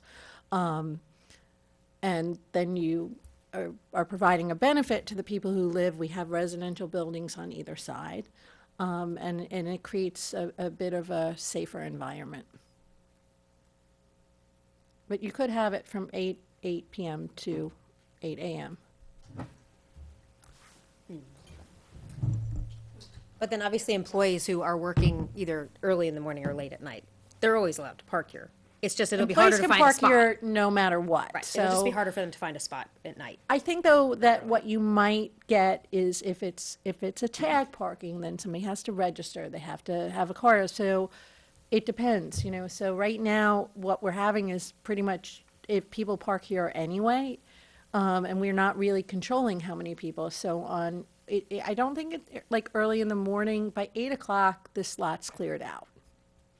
It's just cleared out. But at night and on the weekends, there's cars here because and I think the majority of them are for the residential buildings. So then, yeah, Well, that's the other thing. We have some this- library parking. So those spaces are designated, so we'd have to also coordinate the designated spaces with the library hours. Yeah, we talked about that a little bit because I was a trustee on the library board when we asked for that signage, and it also coincided with some issues that they were having in their parking lot. I'm not entirely certain that they still require that extended parking. They do. But wait, my my understanding when that happened was there were some issues on the library itself, on the structural. Correct. And that's the reason why we allow them to have some spots in here. So, far as I know, they've resolved that issue. It's structurally sound now. So, again, but I think overall we're They not still don't talking have about, enough but we, Yeah, they still don't have which is fine. We have a problem with that everywhere in the village. So it's not just the library. But I think overall, going back to this request, I think it has become a different conversation about parking lots and what are we doing with the overnight. My understanding is we have a grant that we are gonna be looking at a parking. So my suggestion will be to wait for that, and if we have to make any changes, we'll do changes then, no right now. Because I think if we're gonna start looking at it as a big picture, we should do that then, no now. Going with this, I'm okay with this, and then we can move forward with this for next week, so I'm okay with that. Oh, wait a minute. I don't understand what you just said then. You're okay with moving I forward just on think- I this? think you just said two With different this. things. No, I'm okay with this, with the tags and all the stuff in Okay. here, the implementation of the parking, the overnight parking for this for this lot, and for the ones on Market Square and the post office, that should be a bigger conversation, which is. But that is included in here. So you're saying you want to revert Then I back to wanna- the I wanna original take that- conversation, yeah, I no wanna bells take and that whistles. back. Correct, yes, Hey. sorry, thank you. Yes. Why? Because, again, we are doing a parking study. Yeah, but the parking study is not going to say we don't have a need for overnight I'm parking. not saying that. I'm just saying that at that time, then I want to look at the whole thing, not just as a piecemeal. If the parking study comes back and says, don't let people park in Market Square, the post office lot, or the municipal building, then we can undo it. It's not going to say that, though. I just don't, again, I don't want to start patching things out. To me, it's like, this is, it's not affecting enough. Yeah, it's again, the so scope I'm of the good- parking, just to be clear though, the scope of the parking study is, it's parking and transportation, so, and the way it was written, it really focuses on predominantly the business district and addressing issues and looking at facilitating parking structure. So, again, I don't know that any one thing this is a complicated, many moving parts. So I don't know that we're ever going to get that one-stop shopping that does everything. I think a lot will get done because not only do you have the parking study, you also have parking recommendations that will come from the comprehensive plan. But, some of the things that we want to go forward with, like we kind of know we have to do too. So there may be, I just want to present that you may want to consider some incremental stages because people are having a lot of issues right now. And really, the big parking study would hopefully be getting us to a point where there won't be any parking as we know it. There won't just be surface lots at Market Square and the post office because there will be something better restoring the missing side of our main street. And we'll have shifted and increased parking in other locations, particularly behind the Crescent. So I'm understanding this is just for community lots, and this is just one piece of the puzzle that we're starting to get back to where we should be, and I believe every part of this should be taken care of. I'm all for this. I don't want to do it. I don't think I tend to disagree with you, Manny, as far as it being in pieces. This is just the first piece of the puzzle, which there is many, and I think we need to start somewhere. So I'm all for this being on for next week. I'm sorry, Maddie, you said lot number 1, which is this building. Correct. Is here? Yep. Where's that one? So it's mentioned in a couple of places. So in section A, tag parking is permitted in designated portions of municipal lots 1 through 3 and 5 through 10 and 12. Okay, because there are a couple of numbered lots that no longer exist. So that language needed to be cleaned up a little bit. It also is referred to in B, except for municipal lots 1, 5, and 6 as designated in 250-32. So that's what we're proposing to remove that reference, right? Because right now overnight parking is allowed in every municipal lot except 1, 5, and 6, but now we're allowing it in 1, 5, and 6. Yeah, but in the beginning you said that the things that we were changing were highlighted, sure? Or underlined. Bold. Underlined and in bold. But number 1 is, so we have that already because that is not bolted or underlined. So, but if something's deleted, as in B, where it's in brackets, so see B, except for municipal lots 1, 5, and 6, we're taking that out because that's no longer an exception. We're now including lots 1, 5, and 6. I don't remember that being a proposal last time what our clerk was. So It wasn't. Again, I mean, I'm in favor of moving this without those lots. That's just my take, but the board has to. Just to be super clear, you're correct. Lots 1, 5, and 6 are an ask that we did not discuss when we were at this table last time. That came out of conversations as we were cleaning up the language in the law. So I understand what you're saying. That's compartmentalized. That's something different. But everything else is exactly what was discussed. With the exception of lot 1 being 8 to 6, not 6 to 6. Right. That's new today. And I just 8 have to 8, yeah. one other thing I'm seeing here. So section A, paragraph 1. For the purpose of the sections, commercial vehicles are defined as following: trucks and pickup trucks. A lot of people drive pickup trucks as their means of their transportation. We actually did go back and forth about this. That is not a commercial, unless it has commercial plates on it, then I could see you going after a pickup. I drive a pickup truck, and I'm parked in a lot right now. Full disclosure. There it is. I'm being transparent. Yep. No, we did talk about that. It was something we kind of went back and forth about, and I think that's, that's a reasonable change to make, is just Commercial remove. vehicles have commercial plates.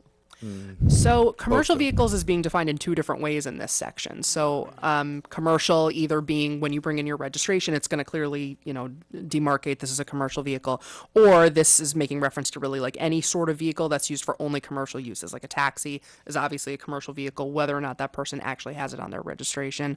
A wrapped vehicle, so if it's like for a business or something like that that has one of those shrink wraps around it, even if it doesn't have commercial plates, we're still defining that here as a commercial vehicle. That's how it was. I'm not necessarily supportive of that. Wraps are something that are very, very easy for people to put on their vehicles now. You could have a home-based business, and if you're willing to drive around with a wrap all over your vehicle, I mean, like, people used to just throw a magnet on the car, and we didn't say that they couldn't, that was a commercial vehicle. I mean, I'd rather not be that specific. I mean, and also the reason for the no commercial vehicles is it has more to do with size. I don't know, Does it have to do with like somebody who has multiple vehicles for whatever business they have, and like the purpose of limiting the commercial vehicles? Because if somebody's driving their commercial vehicle or a truck or a wrapped vehicle as their sort of car that they drive everywhere, is that the intent of not having commercial vehicles is not like being able to take up spaces that really aren't. Either is possible. I couldn't speak to it. This is what was in the law as was written before we started to touch it. So I don't know. So it may be something that we want to consider, given the changing nature of commercial enterprise, and looking at things that really kind of figuring out what is it that we're trying to curb and what is it that we're trying to facilitate might be a way of defining that a little bit more clearly. How many tags can a person have? Right now, unlimited, but what we're proposing is to tie it to a license plate, so only one. So I can own 5 vans with 5 different license plates, and you would give me 5 tags. Right. Okay, that's a commercial issue. It's, That's the issue. I think that's more the issue than. How you solve for that is the issue, not because to I agree. everybody's point, people, what you drive today, there are lots of moms with 3 or 4 kids driving very large vehicles. That's not really commercial. I think the issue is that one person should not have 5 things with 5 different plates. That is what you need to solve for, because that is not right. It isn't right that an individual takes up 5 right. spots. We don't want fleets parking in municipal lots for And quite a whatever. low parking. Yeah, without understanding what the origin of that, but I have a feeling that one of our bigger issues would be somebody who's running, a certain kind of business that involves more than one truly commercial vehicle, that then, because really the overnight parking is mostly to facilitate people who don't have Driveways and off-street parking, which is a sizable number of buildings, particularly in the Main Street area. So you want to make sure I think that is a big consideration. I don't know that there's that many people in those buildings who are, have running businesses. companies that have fleets of trucks Don't we too. limit that like for the train? Isn't there a limit of how many a household can have? Three. So for the No, well, three licenses, leave 3 plates on one hang tag. Or one hang tag, but the theory is that you're limiting it, so you're not leaving it open where somebody takes that tag and You're can not put driving it, the same 3 cars every day to the Well, station. yeah, right. You would never. You still can only use it once. But the idea is to limit. So I think, not that I have the solution, but I think you need to come up with a solution of how you limit that. Because the idea that somebody moves in and has a painting business and parks 5 vans is not really the purpose of all this on the street. They should go and find a place and pay for parking for their commercial vehicles, even if they're not listed as commercial vehicles. But the clean one is the word commercial on the license. That's an easy one to deal with. So, I don't know the answer. We can talk to the village clerk about it, because I know even when we were going through it most recently, one of her comments in particular was, make sure you have it included that no wrapped vehicles are allowed in these parking lots. So we'll double back and speak to her about her understanding, and we'll try to work that out. then, Yeah. so it sounds like we have a couple of, I don't know if this is ready to call for a public hearing. It does not seem as though it is. And you know, especially if we're going to do the carve out for lot 1 to be a different time than every other lot, and also It's actually far easier than what you've just been than the talking commercial about. vehicle thing. Yeah, I agree. Far easier. But I But think is that the will of is the board right now? Is that what the board is deciding, that wants to look into that? into what, limiting the number? No, I'm talking about the lots. 1, 5, and 3? 6. Well, I don't know about the whole Do the board, but overnight. I think that you're the one that is objecting, and but I'm okay with it, and I don't know if you're okay, and you said you were So the okay, and board you is fine said. with it. Then that's So the fine. majority of the The vote, majority. but the limiting of vehicles. So the commercial component is the thing that we're still working on. Okay. Commercial pickup. Yeah, you have to be careful with the word commercial, I think. I think the minute you use that word, you're already not in the right conversation. The right conversation is a person at an address cannot have multiple cars, you have to think in that terms. I may have a home business of some sort, which is very typical now in Westchester. Your home car is your commercial car. I think I'm not sure how it works, but I just don't think that person X should have 5 of these cars parked on the street under one license. Yeah, I mean, let's, In simple English, regardless of, I don't care about the Okay, size of the that's- car, and I don't that- care about That's that. a much different argument than what we now have in the code. I understand. No, but so that requires a great deal more thought, because we've not done that at all. Because we currently define commercial vehicles 3 ways. Either that it's licensed commercial, that it's used in the conduct of a business, or it has business identification markings. What I'm gathering from what I'm hearing is that's not what the board's looking at. The board, in fact, wants to essentially do it as a number, although presumably you don't want a truck parking there.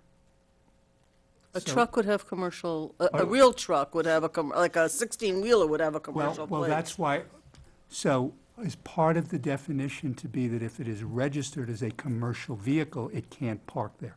Correct. I think we all agree on that. I think we agree to. Yeah, yes. That So we you're do. looking beyond that to limit the number of tags that actually are issued to a particular owner?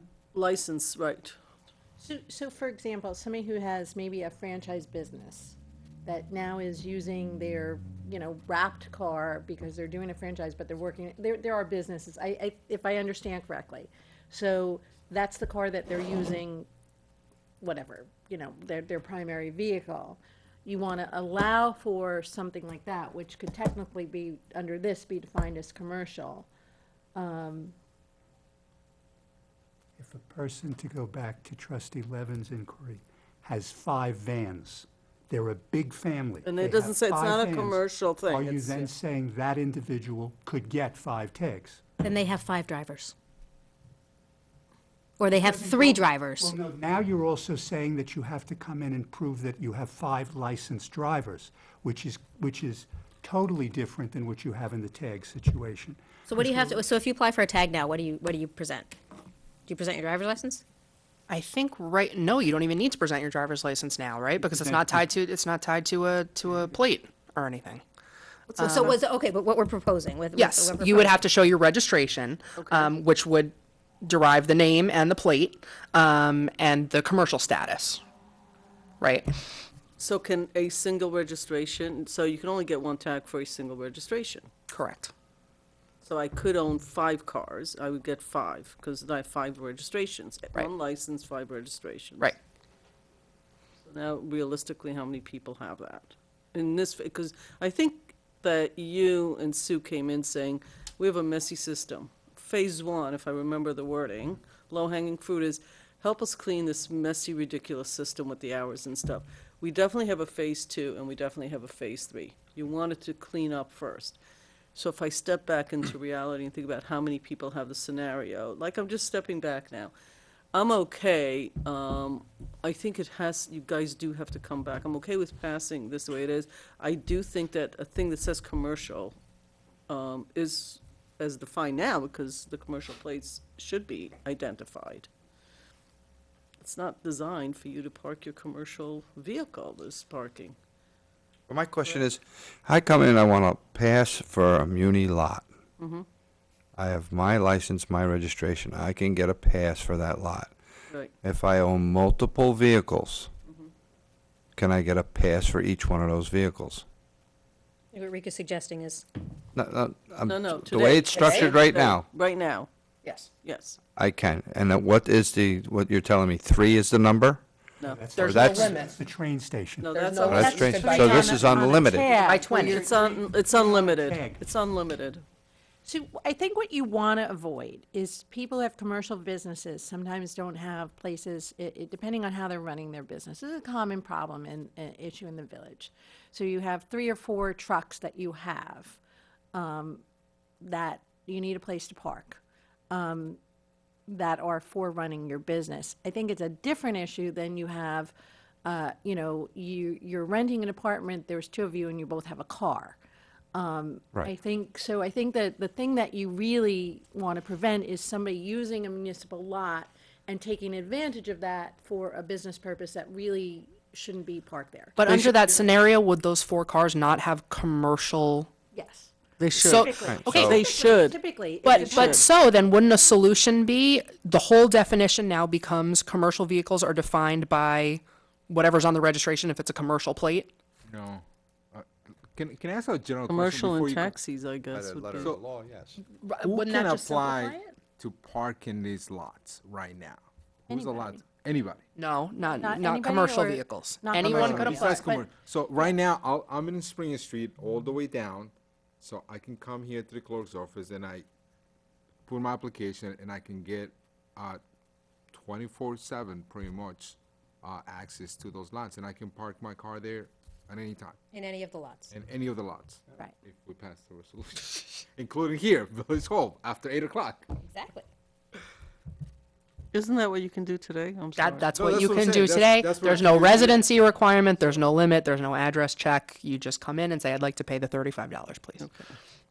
I understand what the mayor's quarterly. saying about the wrap vehicle, but anybody looking at that, it's a commercial vehicle, whether it has commercial plates or not, and that invites a guy driving a van that has racks on it, though. Well, they're parking there, I get parked there. You know, whether they get the pass or not. I'm just Yeah. saying, it's a wide open door. It's either commercial or it's not.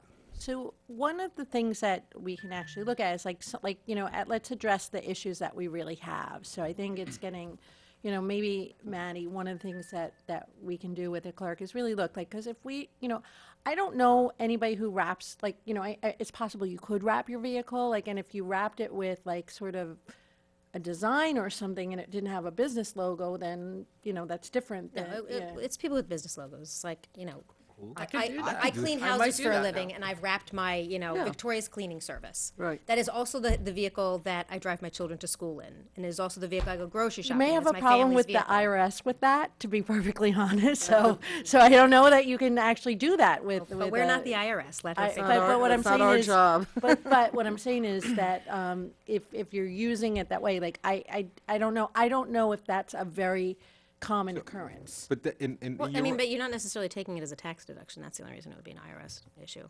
But You can paint anything you want on your vehicle. that's true. Right. You can do the wheels, and that'll be cool too. But Okay. but no, Now because getting I late. have witnessed in some of the parking lots. Mm-hmm. I know the one you're talking about, yeah. That there's, and literally I've seen two of the cars wrapped with regular plates, and they literally come in a regular car, and then just leave their business Because car. they're using it as a And then billboard. so that I have a problem with. When people use that, I have a problem with it because now we have residents that need those spots to park there. I have a problem when I see vans with clearly commercial plates on it, and they have an overnight and pretty much a night and a day tag or sticker on their windshield. So I have a problem with that. Was that just a lack of enforcement? Because they just put a tag in their window? They Or wouldn't have been counterfeit. issued a tag. If they I don't know, and it could be, part of the presentation of the clerks was, they're very easy to counterfeit those things, and you're right, but now it goes back to, yes, the enforcement part, how does that be in control? So I'm in favor of,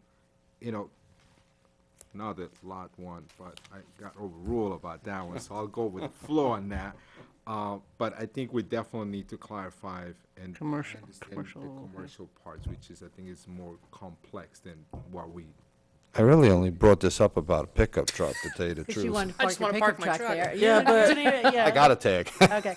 So I do think though that, look, if the majority, the purpose of the parking lots are really for people who live in apartments that don't have off-street parking. That's that. my other take. So if I do think that there are examples of people who maybe, whether it's Victoria's Cleaning or other things, that now have multiple cars in their business, and it's hard to know, that are now parking, using municipal lots as a less expensive way or an available way to park their commercial vehicles. So that does get into an issue where I don't really think that supports the intent of the municipal parking so we may have to, look at this and just be, sometimes you can't answer every single permutation of what might happen, and you have to draw a line in the sand in your definition. And the people who fall outside of that, there may be other ways to deal with it. Because, you're not, perfection is the enemy of the good. So I Well, we're don't- going to do, we tend to end up always with the 80-20 rule because we can't predict all this. But I'm hearing this, and I just heard it from you, Karen, for the second time. The commercial plates for sure has to have some, I don't want to micro this now, and wordsmith, you guys have to come back with it. You got to figure out that the wrapping, it sounds like, but we could take a little vote if we have to, is considered also, you're basically publicizing a business.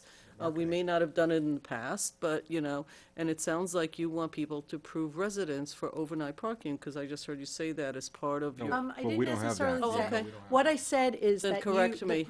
I think that's typically, if you For the start. overnight. For the overnight, Yeah, that's why you using would the want it, lots, right. otherwise you probably wouldn't need it. But if there's a gray area on the commercial side, or even if people are running gray area commercial businesses, I don't care about you don't, this. you may not want parking being taken up by somebody who's running a business and needs to park a fleet versus people who, Which I think gets back to what your original concern was. Like in my household, we have 2 vehicles. I have 2 kids. One or both of them will be driving at some point. Both of our vehicles right now are registered under one adult. They're both happen to be registered under my husband's name. I only have 2 kids. I could have 3 kids. I guess theoretically they could all end up being registered under my husband's name. And if we all lived someplace where we couldn't park off the street, then we would be coming and asking for these tags. And I guess the workaround would be I start registering the vehicles in my name, which I theoretically could do. But I mean, I guess we're getting back to the perfect being the enemy of the good, because the original goal was we don't want a fleet of taxi cabs or cleaning service vehicles from Molly Maid taking up municipal parking, which is very expensive. Overnight municipal, well, in I that just case, want to clarify. It would not be a good idea for us to do residency requirements, because a lot of these are purchased by employees, and employees sometimes work later than 6 p.m. and earlier than 8 a.m. but we're talking about overnight But parking. No, but Oh, Overnight because starts it at 6 starts p.m. at 6, and therefore. Work in a bar. Right, and therefore, yeah. I would suggest though, Maddie, that you and Sue do this as phase 2, because this is a big issue. People Well- coming in for 6 tags and 7 tags is in fact a parking problem being created. find But I out don't how think many it should be people in are doing phase that? 1. Yes, once we get the report from Complus Okay. that they asked for a month Because I ago. think we have to understand the magnitude of that issue. And how would you Let's figure that not- out? Let's not solve a Yeah, problem that that's doesn't why exist. that's the whole When- point. Sorry, Well, how would, if we I'm have- sorry, how would that help you? If we know, if we have, if there's only 2 people who've come in and gotten 6 cars under the same, How would you know? You don't ask for that now. I don't know what material is actually being captured now. And you when can't do they- it by well, you ticketing, you as get a Manny name, already, though, so, like if you had it under one name. So, I mean, if they're doing it under individual, we'd have to Okay. see, let me look. Listen, if There you may have be a way to way- figure it out, great. Yeah. Certainly not by the ticketing, as we've already discussed 20 minutes Right. ago. That would not be one of the ways to do it. But I just think it's a little bit of a challenge. But you wanted to came in with Sue phase 1, right? This is phase 1. Now you're hearing a few issues based on, let's look at a bigger picture issue, which I think is a parking problem of people just bringing them in without proof of anything. I'm not happy about that. So that's your phase 2 sort of think about. Yeah, You my, need this done my now only so you can suggestion move is that forward. it shouldn't be an open-end book. If I could, 2 people work and 2 people live in a place where they can't park, I'd be for giving 2 passes on a residence, or however you want to design it, but no more than 2. Well, you could always do something where you're looking at, and beyond that, it's discretion or a case by, you develop a criteria beyond that. Yeah, I don't that's my think, point. I have to be honest, for people, I don't know that you have legions of people with that issue. That, I don't know who's, And I think that's going to be very easy to work around. Even if you try to set parameters on how many, I think it's going to be very easy for me to say, hey, Karen, could you run in and go? I mean, I don't know that we're actually going to be able to curtail this. Okay. So, there, I mean, how it's listed now with commercial vehicles are defined as, it doesn't specifically say anything with commercial plates, but that's an easy, I think that should be added, yeah. so that's an easy phrase to include. And then buses and minibuses and taxis and limousines and any vehicle registered to a business entity seems consistent with what I'm hearing from the board of what we don't want parking there. And then some of the other stuff, like, And right now, this is not It's, tied into Felix, Felix. tags. Is it tied into license plates yet, or no? it No, it's will not. be. It will be. That's the reason why it is. So, Stuart, can I ask you a quick question? Because right now the planning board has the ability to Wave. waive, thank you, parking requirements for some projects on our downtown area, correct? That is correct. That's a different issue. Yeah, That's that's not- a whole nother That is a kettle of fish different there. issue, but it goes back to, In the again, building. to these municipal lots and what are we trying to accomplish? It goes back to, there's other municipalities where, there are restrictions on who parks where and how do they park. Okay, well, we can bring this up as something we might want to look at and be done, but I think tonight, the question is commercial, right? How are we That's defining where the it is. commercial vehicles? Right. Yep. The other part might be a phase 2, and yours might be a whole separate conversation, Manny, about I have that a complete issue. other separate when it gets tied to tags. Oh. As far as being registered in New York. What You're does that talking mean? about overnight hardship tags, right? Is that a different Lots too. tag? Why wouldn't it be a muni lot too? You can live in Connecticut and work in Ossining, and you would park in a muni lot when you're working. During the day. Or at night. Some night. people work after 6 Some p.m. people work at night. That's We'll the work issue, on the is commercial 6 definition. PM. All right. That's tricky, actually. So are we going to be ready to call for a public hearing next week, or do you want to bring us back another draft to review? I guess that's a You Stuart need, question. Come back. Okay. We cannot do this through email? No. No, we wish we could, but we can't. We've been told we can't. Well, if it is something for, text if there's something for us to look at next week, we can look at it in continuing business, and then that might keep things Oh. moving along. Okay. Make better use of our continuing business on Yeah. our legislative sessions. It's important to remove as much discretion from the clerk in issuing these tags as is possible. The definition now effectively gives the clerk a certain amount of discretion to determine what kind of vehicle is actually used in the conduct of a business or commercial enterprise. Right. I think that's not what you really want to do. You Correct. don't want to let the clerk be the one to effectively make that decision. But I thought we were actually tightening it up. No, No, but no, no, no. the language The language now. now. is If you now tighten it says- up, that would take away that discretion. Right. Right now, Why is it's, that a bad thing? That's a good thing. that's what That's Stuart's what I saying. just- Oh, you're Yeah, confirming. that- I'm that's sorry. what I we're thought you were saying. saying we shouldn't do something. I got it. Thank you. All right, so we're heading down the right path, but we're not at the goal. We're not at the end line. Close. We're close. We Okay. are. It's progress. Okay, well, I'm okay with it. We haven't looked at it in years. As far as I'm concerned, already we're ahead of where we've been. Okie dokie. Thank you, Okay. Maddie. Thank you, Stuart. Thank you, Stuart. Thank you. Thank you, Maddie and Stuart. Next up. Reimbursement policy. Reimbursement policy. So as you know, this was something we were looking to adopt at the first Oh, meeting of okay. the We'll do year, and there was, the board wanted to look at it more closely, so now is an opportunity to discuss board input on the reimbursement policy, and Yeah, in I the hope think that we we will have an adopt one. agreement on the one I put together, right? So I But I did, think it might have been shared only. I'm about to say that, and I don't think, so we got agreement, we have changed it. Specifically and in the big picture, we pulled the elected officials out of this entire reimbursement piece. Mm-hmm. We can go through an explanation if you want one, but I will send, it's easier to see it. So I guess I will send you, there will be two versions. One is with a few changes of what was sent to us, and one will be for elected officials. And it'll be a mirror image of it. So that's what you'll be receiving, and I'll be sending that. And then you can look at it. I'm not, It will be two Okay. policies. One, Right. pretty much just for, officials, elected officials, and the other policy will be for the rest of the employees of the Village of Austin.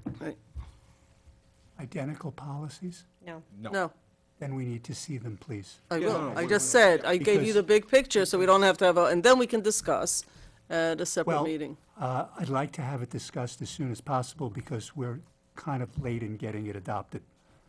We really haven't adopted a new policy yet. We're supposed to do it annually. Okay. So we will get it to you, actually, if I could send it from here. Let me see if I can send it. I'll send it tomorrow. I think it's better if I do it that way. That would be fine, thank I you. didn't hear you. Yeah, on we the can floor. do, we can do continued business next week, if anything. You want to just forward it? I don't think there were any changes, right, for what I did? Nobody changed anything? No. No? You gave me some suggestion, we didn't change, you didn't change. I just want to represent, so you can forward it if you found it. So I no, have to you look said for it. something. No, I thought you had a sent an question. email. Okay. okay. So you're sending that to us, and, The okay. mayor's saying to you now. Okay, awesome, great. The last topic we have tonight is proposed revision to the village code on escrow and payment for consultants, which I will Yeah, that was interesting. turn over to my colleague here, and we can discuss proposed changes to the village code for these issues. Thank you, Karen. Good evening, folks. I've not actually presented you tonight with a proposed local law because I did think it's important to get your input before I actually drafted anything. I did have a discussion with our Land Use Council and with Joe Cermelli on some of these issues, dealing with escrows, particularly escrows as relate to consultants for our land use boards, primarily zoning and planning. We do have certain matters on our code books now that deal primarily with planning board, not with zoning, although the code does allow the Board of Trustees to set an escrow for zoning matters, which is, it also says the Board of Trustees is to set it for planning board matters, but we don't have that. Right now, the setting of escrows is fairly haphazard. We would like to make it somewhat more uniform in terms of when escrows are requested and what that escrow should be. I sent a memo to all of you folks earlier today with what is done in some other jurisdictions in terms of how the escrows are decided. One of the things, and I'm going to jump around a little bit, that's important to look at is, do you want the escrow to be solely for consultants, or do you want it to be for village staff who perform professional services, be it reviewing of plans or being the village engineer? That is actually done in a number of municipalities. And that fee is recaptured by the hourly salary for that individual, the hourly rate, plus fringe benefits, plus an overhead. That's what's done in Mamaroneck, it's done in Rybrook, it's done in a number of other places. Maddie, I don't know if it's done in the town. Well, we charge just a flat rate for pre-planning meeting. Yep. But You mean the town does? The town. I'm sorry. They. Oh, give her they. a break. But so that's You one could say thing we. that is Not in the Not States. here. that is one thing to consider as to whether the board would want consultants' expenses to essentially include what we do as professionals within particularly building planning and engineering as a potential charge that gets paid back. But the most important thing is, what kind of projects do you want to have that with? From a planning perspective, it's fairly easy.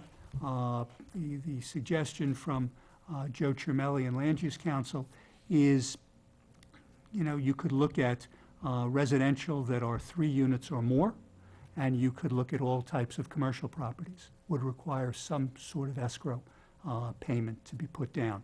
I would personally include as well any zoning text changes would require an escrow, because that's can be a fairly complicated issue when you're dealing with text changes.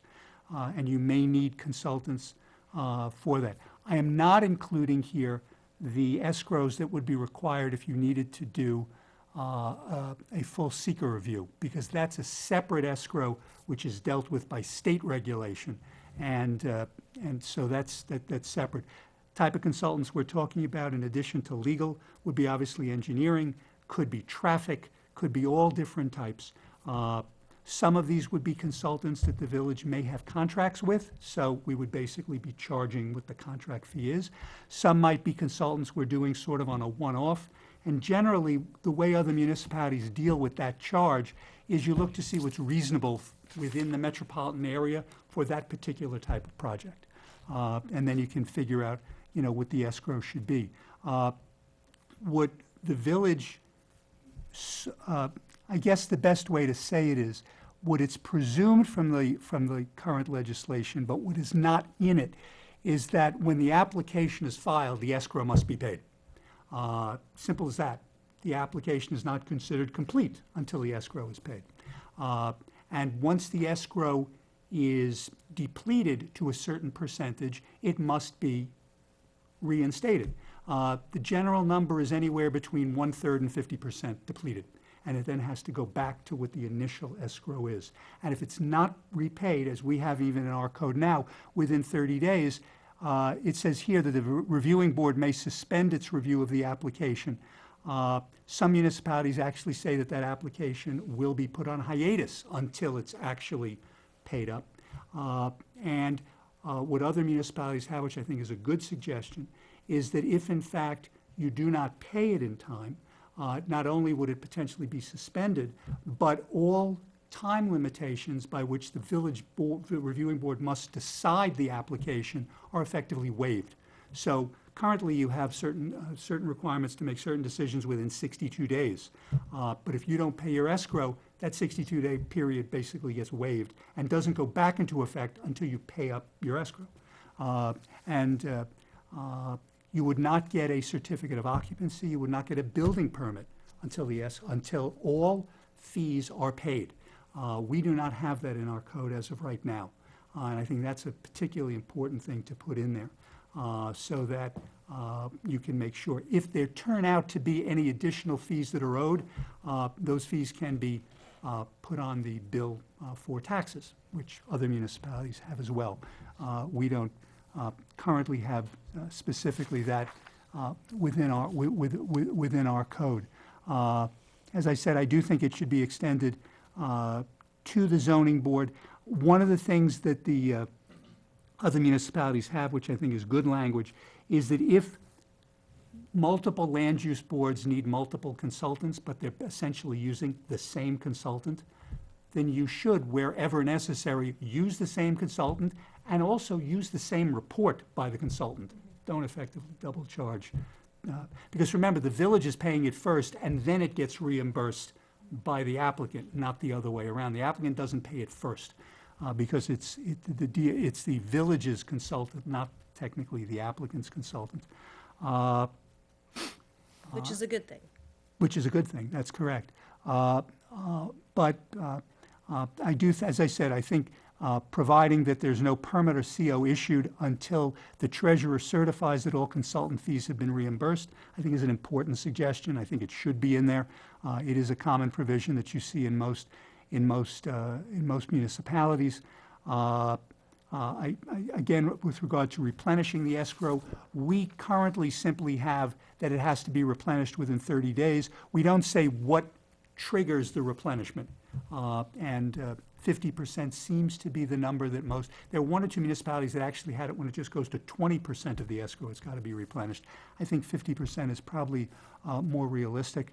And although some municipalities, such as Sleepy Hollow and Portchester, in fact, actually put the escrow schedule in their codes, most have them in their master fee schedule, which is agreed to each year by the board.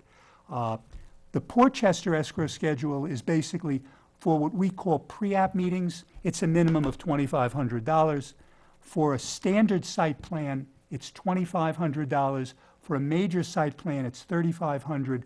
For those of you who are interested, a major site plan under the Portchester definition is anything that would include developing 15,000 square feet or more of property, to 15,000 square feet or more of a land disturbance, more than 4 residential units, developing of any vacant parcel, a new wireless facility, or anything that's type 1 under SECRA. That's what's considered major, and that would be $3,500. They also require for a zoning map or text change a $2,500 escrow, a variance of $2,500. I don't think we need a $2,500 variance for a $2,500 escrow for variances. Most of the variances that come before the zoning board, Bob, you know this, deal with setbacks of a few feet, generally to legalize something, some dealing with front yard parking, but probably that's not as required. And for special use permits in Portchester, they require a minimum of $2,500 as an escrow. And if the escrow is not used, it's returned at the end of the day. It's just basically held. But that at least allows for that. The applicant is told up front what the escrow is. The applicant is also given copies of the bills so that when they have to reimburse, they know what they are. One municipality, I believe it's the village of Red Hook, actually allows the applicant to appeal to the Board of Trustees if they think that the bill is unreasonable. I'm not adding that into, I don't think that needs to be there. But the important, what I would suggest, though, is that while we do have provisions under Chapter 91 of our code, which is the fee provision, which does essentially let both zoning and planning through the Board of Trustees to set escrows, the thought is that while it can be done one of two ways, either that the reviewing board, be it the BOT in some circumstances, the planning board or the zoning board, can set the escrow based upon a fee schedule that you folks have. I think in most cases, it should just be a set number, as to what it is. There may be the unusual case where that comes in. I should point out that in Sleepy Hollow, they are very explicit. For example, in a subdivision, if it's 1 to 4 lots, it's $2,500. If it's 5 to 10, it's $7,500. Up to 50 lots, where it's $50,000 plus $50 per unit in Sleepy Hollow. But if for non-residential A site lot of plans in development. Sleepy Hollow, their escrow depends one upon about that big. the amount of the gross floor area that's involved. I think in North Castle, Joe Tremelli was telling me, I think it may be a flat, $4,000. There's a number that you can put. That may be something, again, to put ultimately into your master fee schedule to review it. But again, it's something that the applicant knows. It will also make it far easier for the planning department when an application comes in to say, you're going to owe us $4,000. You got to do this, you got to pay it. And if you go below 50%, you're going to have to bring it back up to that. That way, they know. It may well be that in certain applications before the planning board, no consultants are needed whatsoever.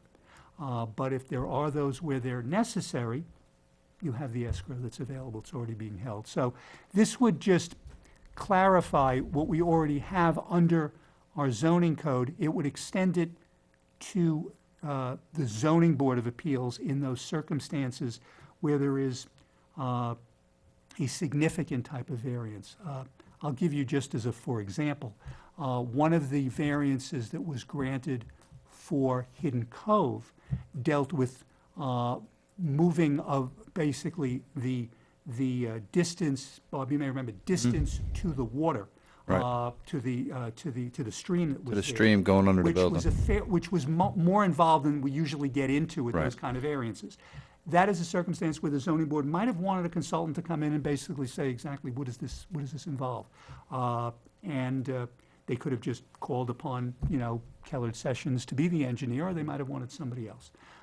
That's a circumstance like that.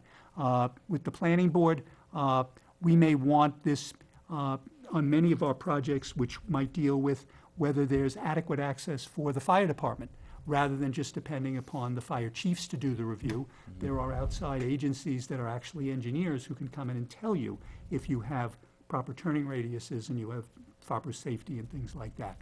So all of these come in, each can be viewed, in its own discrete way.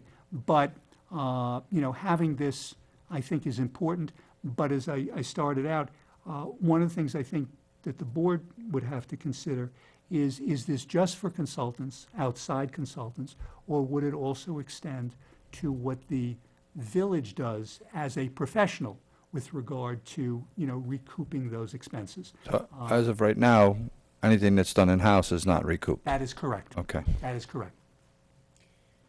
So, Manny, you are in this role more often than any of us in other municipalities. Does the proposals here seem consistent with what you experience in other communities? Does this all seem reasonable to you? And if I would just throw in my vote for, if it is reasonable, I mean, we certainly don't want to be more onerous than other communities. Thank you, Stuart, for providing us with so many examples of other municipalities and their approaches so that we can just take the best of what makes sense from all of these other somewhat similar communities. The biggest leap is recouping money for our salaried employees. And if that's a reasonable thing to do, then I say, let's go for it. So, Manny, do you want to weigh in? Yes, I've seen this before in other municipalities. I just have a few comments on this. Obviously, the 50%, I think it varies and it depends on the different project. How does that work? I think 50% is a little bit too much on my end. I think it should be more like 25 to 35, if anything. The problem that I'm having, and because I have dealt with other municipalities, is when we have to do the escrow to pretty much pay back the salary of a village or an engineer that works for the village or the city or the town, is if I'm a local developer and I have other properties, I'm paying my taxes, and Sorry. which those taxes are paying the salary of that employee. Or if I'm a homeowner and I'm doing this, that's what I think I have the problem in other municipalities, and I don't think is appropriate, at least in my end. It should be appropriate for us to pretty much double dip and something like that. If I'm a taxpayer, I'm paying, my taxes go as a part of your salary, Now, because I'm doing this development or I'm doing this project, now you're charging me to pay something that I'm already paying for. So I think that's the part, the concept that I'm having a problem with. Again, yes, other municipalities do that. I agree with that. The part that I have a problem is doing that here. Not only because of that is because of the past few years back, we have small changes that we have done in our building and planning department is, now we don't do the notifications to the neighbors. Now that became part of the applicant's responsibility. So now we added that extra layer to that.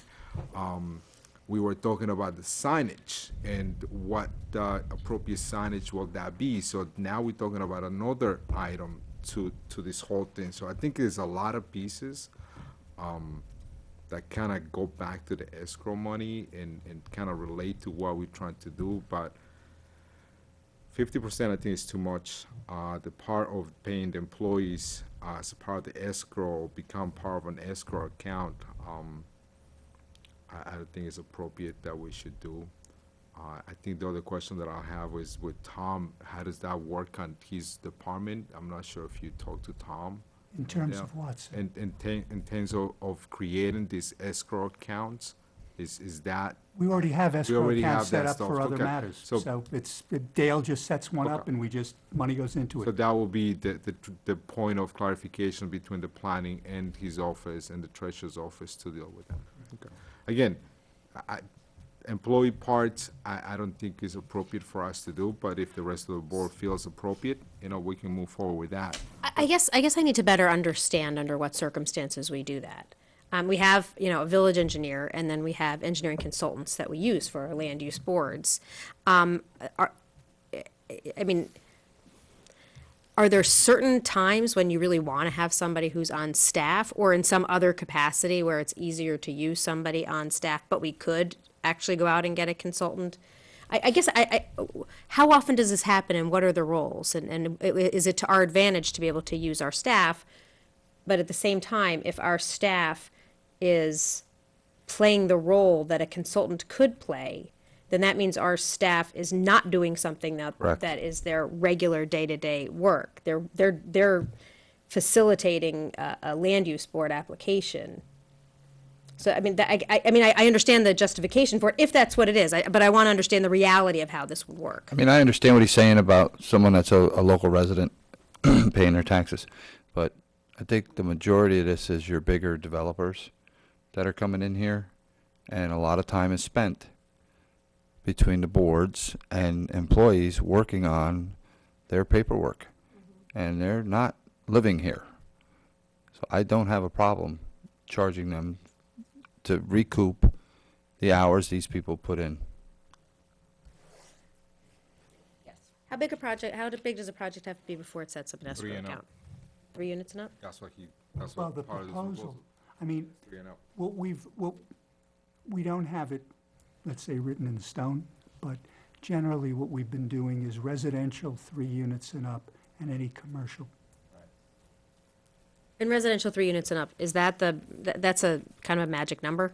Because now you're probably. Or is it above? Now you're probably a Because then they landlord. become multifamily. So, Yeah. Right. by New, No, by I mean, New, there is a by logic. building code, by New York State building code, pretty much 3 families and out becomes a different perspective. Because you're It's a renting it totally out. And then you different can do the codes, and then fire you can do it inspections and all and- okay, that that's- stuff. that's So the breaking point To for me, that's the logical number in a way, And as Stuart stated, a lot of the minor stuff that comes in front of the zoning board doesn't require this at all. It's a decision made that night. You're not, I think a lot of this is geared towards our bigger projects. And again, they're not residents, so we're not double dipping. I don't think so at all. And in the case of a zoning situation where that might come up, it may well be that initially there wouldn't be an escrow, but the zoning board may, upon impose it. reviewing it, think that this is a matter that requires an escrow. There'd always be discretion to the board, the reviewing board, to make that determination if they thought it was necessary, and then they would deal with the applicant, because, obviously it's the applicant who has to, put that money up. I'm all for Stuart drafting something for us to hear that is within. We're all for you doing more work. You've done a lot of research. Thank you. Well, so my interest is the size, which you just discussed. It's also the pricing. So there are a lot of ways to look at pricing, but it's fair to say that there could be an argument that the people are getting full-time salary and pensions, whether you're living here, but even if you don't live here, you're still, everybody pays, well, most people pay taxes, right? So one could argue that it is their job to do this to begin with, okay? You start getting into the bigger project, it may not be. I don't know. That's sort of iffy, because I was in the interview with, when we interviewed for the land use, and I understood where they were going with that. It's a tough one. But the not so tough one is the actual pricing, what you're charging for people and what you think. You're choosing the consultants and you're choosing the people, and the person on the recipient side doesn't get a choice. They may be able to choose an architect and price it out and choose the one that fits their budget, but they don't have a choice when we charge them because of the people we choose to work. So I would say that you have to be very careful about the prices, what you charge for, John Smith to do X. I don't know if I would take John's, I'm making up names for the public in case everybody thinks we have somebody named John Smith, take his, $100,000 salary plus 35% in benefits and all of that and with whatever, and it might actually come out to be pretty expensive for someone, and we're not giving anybody a choice. And I don't want to start having arguments with people about refunds because we charge too much and they could have done it cheaper if they went whatever. And this town charges so much. I mean, I think the pricing, and I'm not saying I'm deciding it now, but I think how we charge, and what you said the town charges like a flat type of fee. So in principle, I'm all for this, but I do think it's a different version of what Manny's talking about. But what we end up charging is I think, an issue for people to be able to afford to do all this. What many municipalities require is that the outside consultants, because if the village employee is easy in terms of what you would charge, it's basically hourly plus fringe plus an overhead. So let's put that to the side. If you're talking about your outside consultants, it's required that the fee be what's called both reasonable and necessary. And they actually define those terms within their codes. Reasonable is something that either is what is seen within the particular metropolitan area or potentially pursuant to contract, also dependent upon the complexity of the case, and which is also fills into necessary. So what you can't do is essentially, gouge the person, because it is true that when it comes to the outside consultant, the applicant does not have a choice. We say that this is our engineering consultant, they're going to do it. But there is a push-pull with that, but you do want to, I would put in, to the extent of language, that it must be reasonable and necessary, and in fact, define it. And there's a standard definition that's used by most municipalities for those two terms. Okay. I'm okay with that. So we're only at a stage of Stuart did a whole bunch of research. We had a lengthy conversation, particularly about a couple of the details. And Stuart, do you feel that you're in a position to be able to create a draft for us to then come back and revisit where we are? I am, with Mayor, this? yes. Right. So the escrow is simply what you use, and there's like it's like a reimbursement type of Exactly scenario. right. What will happen is every month, we would get an invoice from the consultant, we pay it. And then, so it's a net neutral, nobody's making money, what would people are making happen- money, but not, the village, it's a net neutral. What would happen in the case of, what would happen in the case of employees, if the board goes in that direction, is that those employees who are doing professional services would keep their time, and on a monthly basis would submit that time to the treasurer's office. That would generate an invoice, and so that would go along to the applicant, along with whatever invoices were received from the outside consultants. So But the that's, employees are not getting the money. It's a net Oh, neutral. no, it all goes back to the I'm, village. I'm just making it, No, I it is I not got going it. to the I'm employees. making it Important to clear clarify, yes. No, so no, that no. people hear it That's fine. correctly. I'll work on it. Excellent. I think that the mechanism great. is to ensure, again, it's a mechanism to make sure that municipal funds are spent for a collective good, and when somebody's doing a specific project where there's some gain to them, that money, that you're not using municipal resources to do that. So in a sense, to a certain degree, whether it's consultant or not, the intent is still the same. It's to make, it's appropriate use of municipal funds. Excellent. All right. I think we're done with the agenda, correct? We are. Okay. We had talked potentially about having an executive session. I'm looking around and thinking maybe we'll hold off till next week. I concur. May I Anything make else? Is everybody else? ask for something very Yeah, it brief should in be. exec dealing with personnel? Yes. Okay. if we All could right. just In do that case, could we have a So moved. motion to go into exec for matters related of personnel related to specific persons? So moved. Second. All in favor? Aye. Thank you so much for joining us. The most ridiculous thing we heard tonight was that I would ever open a cleaning company. We look forward to seeing everyone next week at our legislative session. This meeting is adjourned.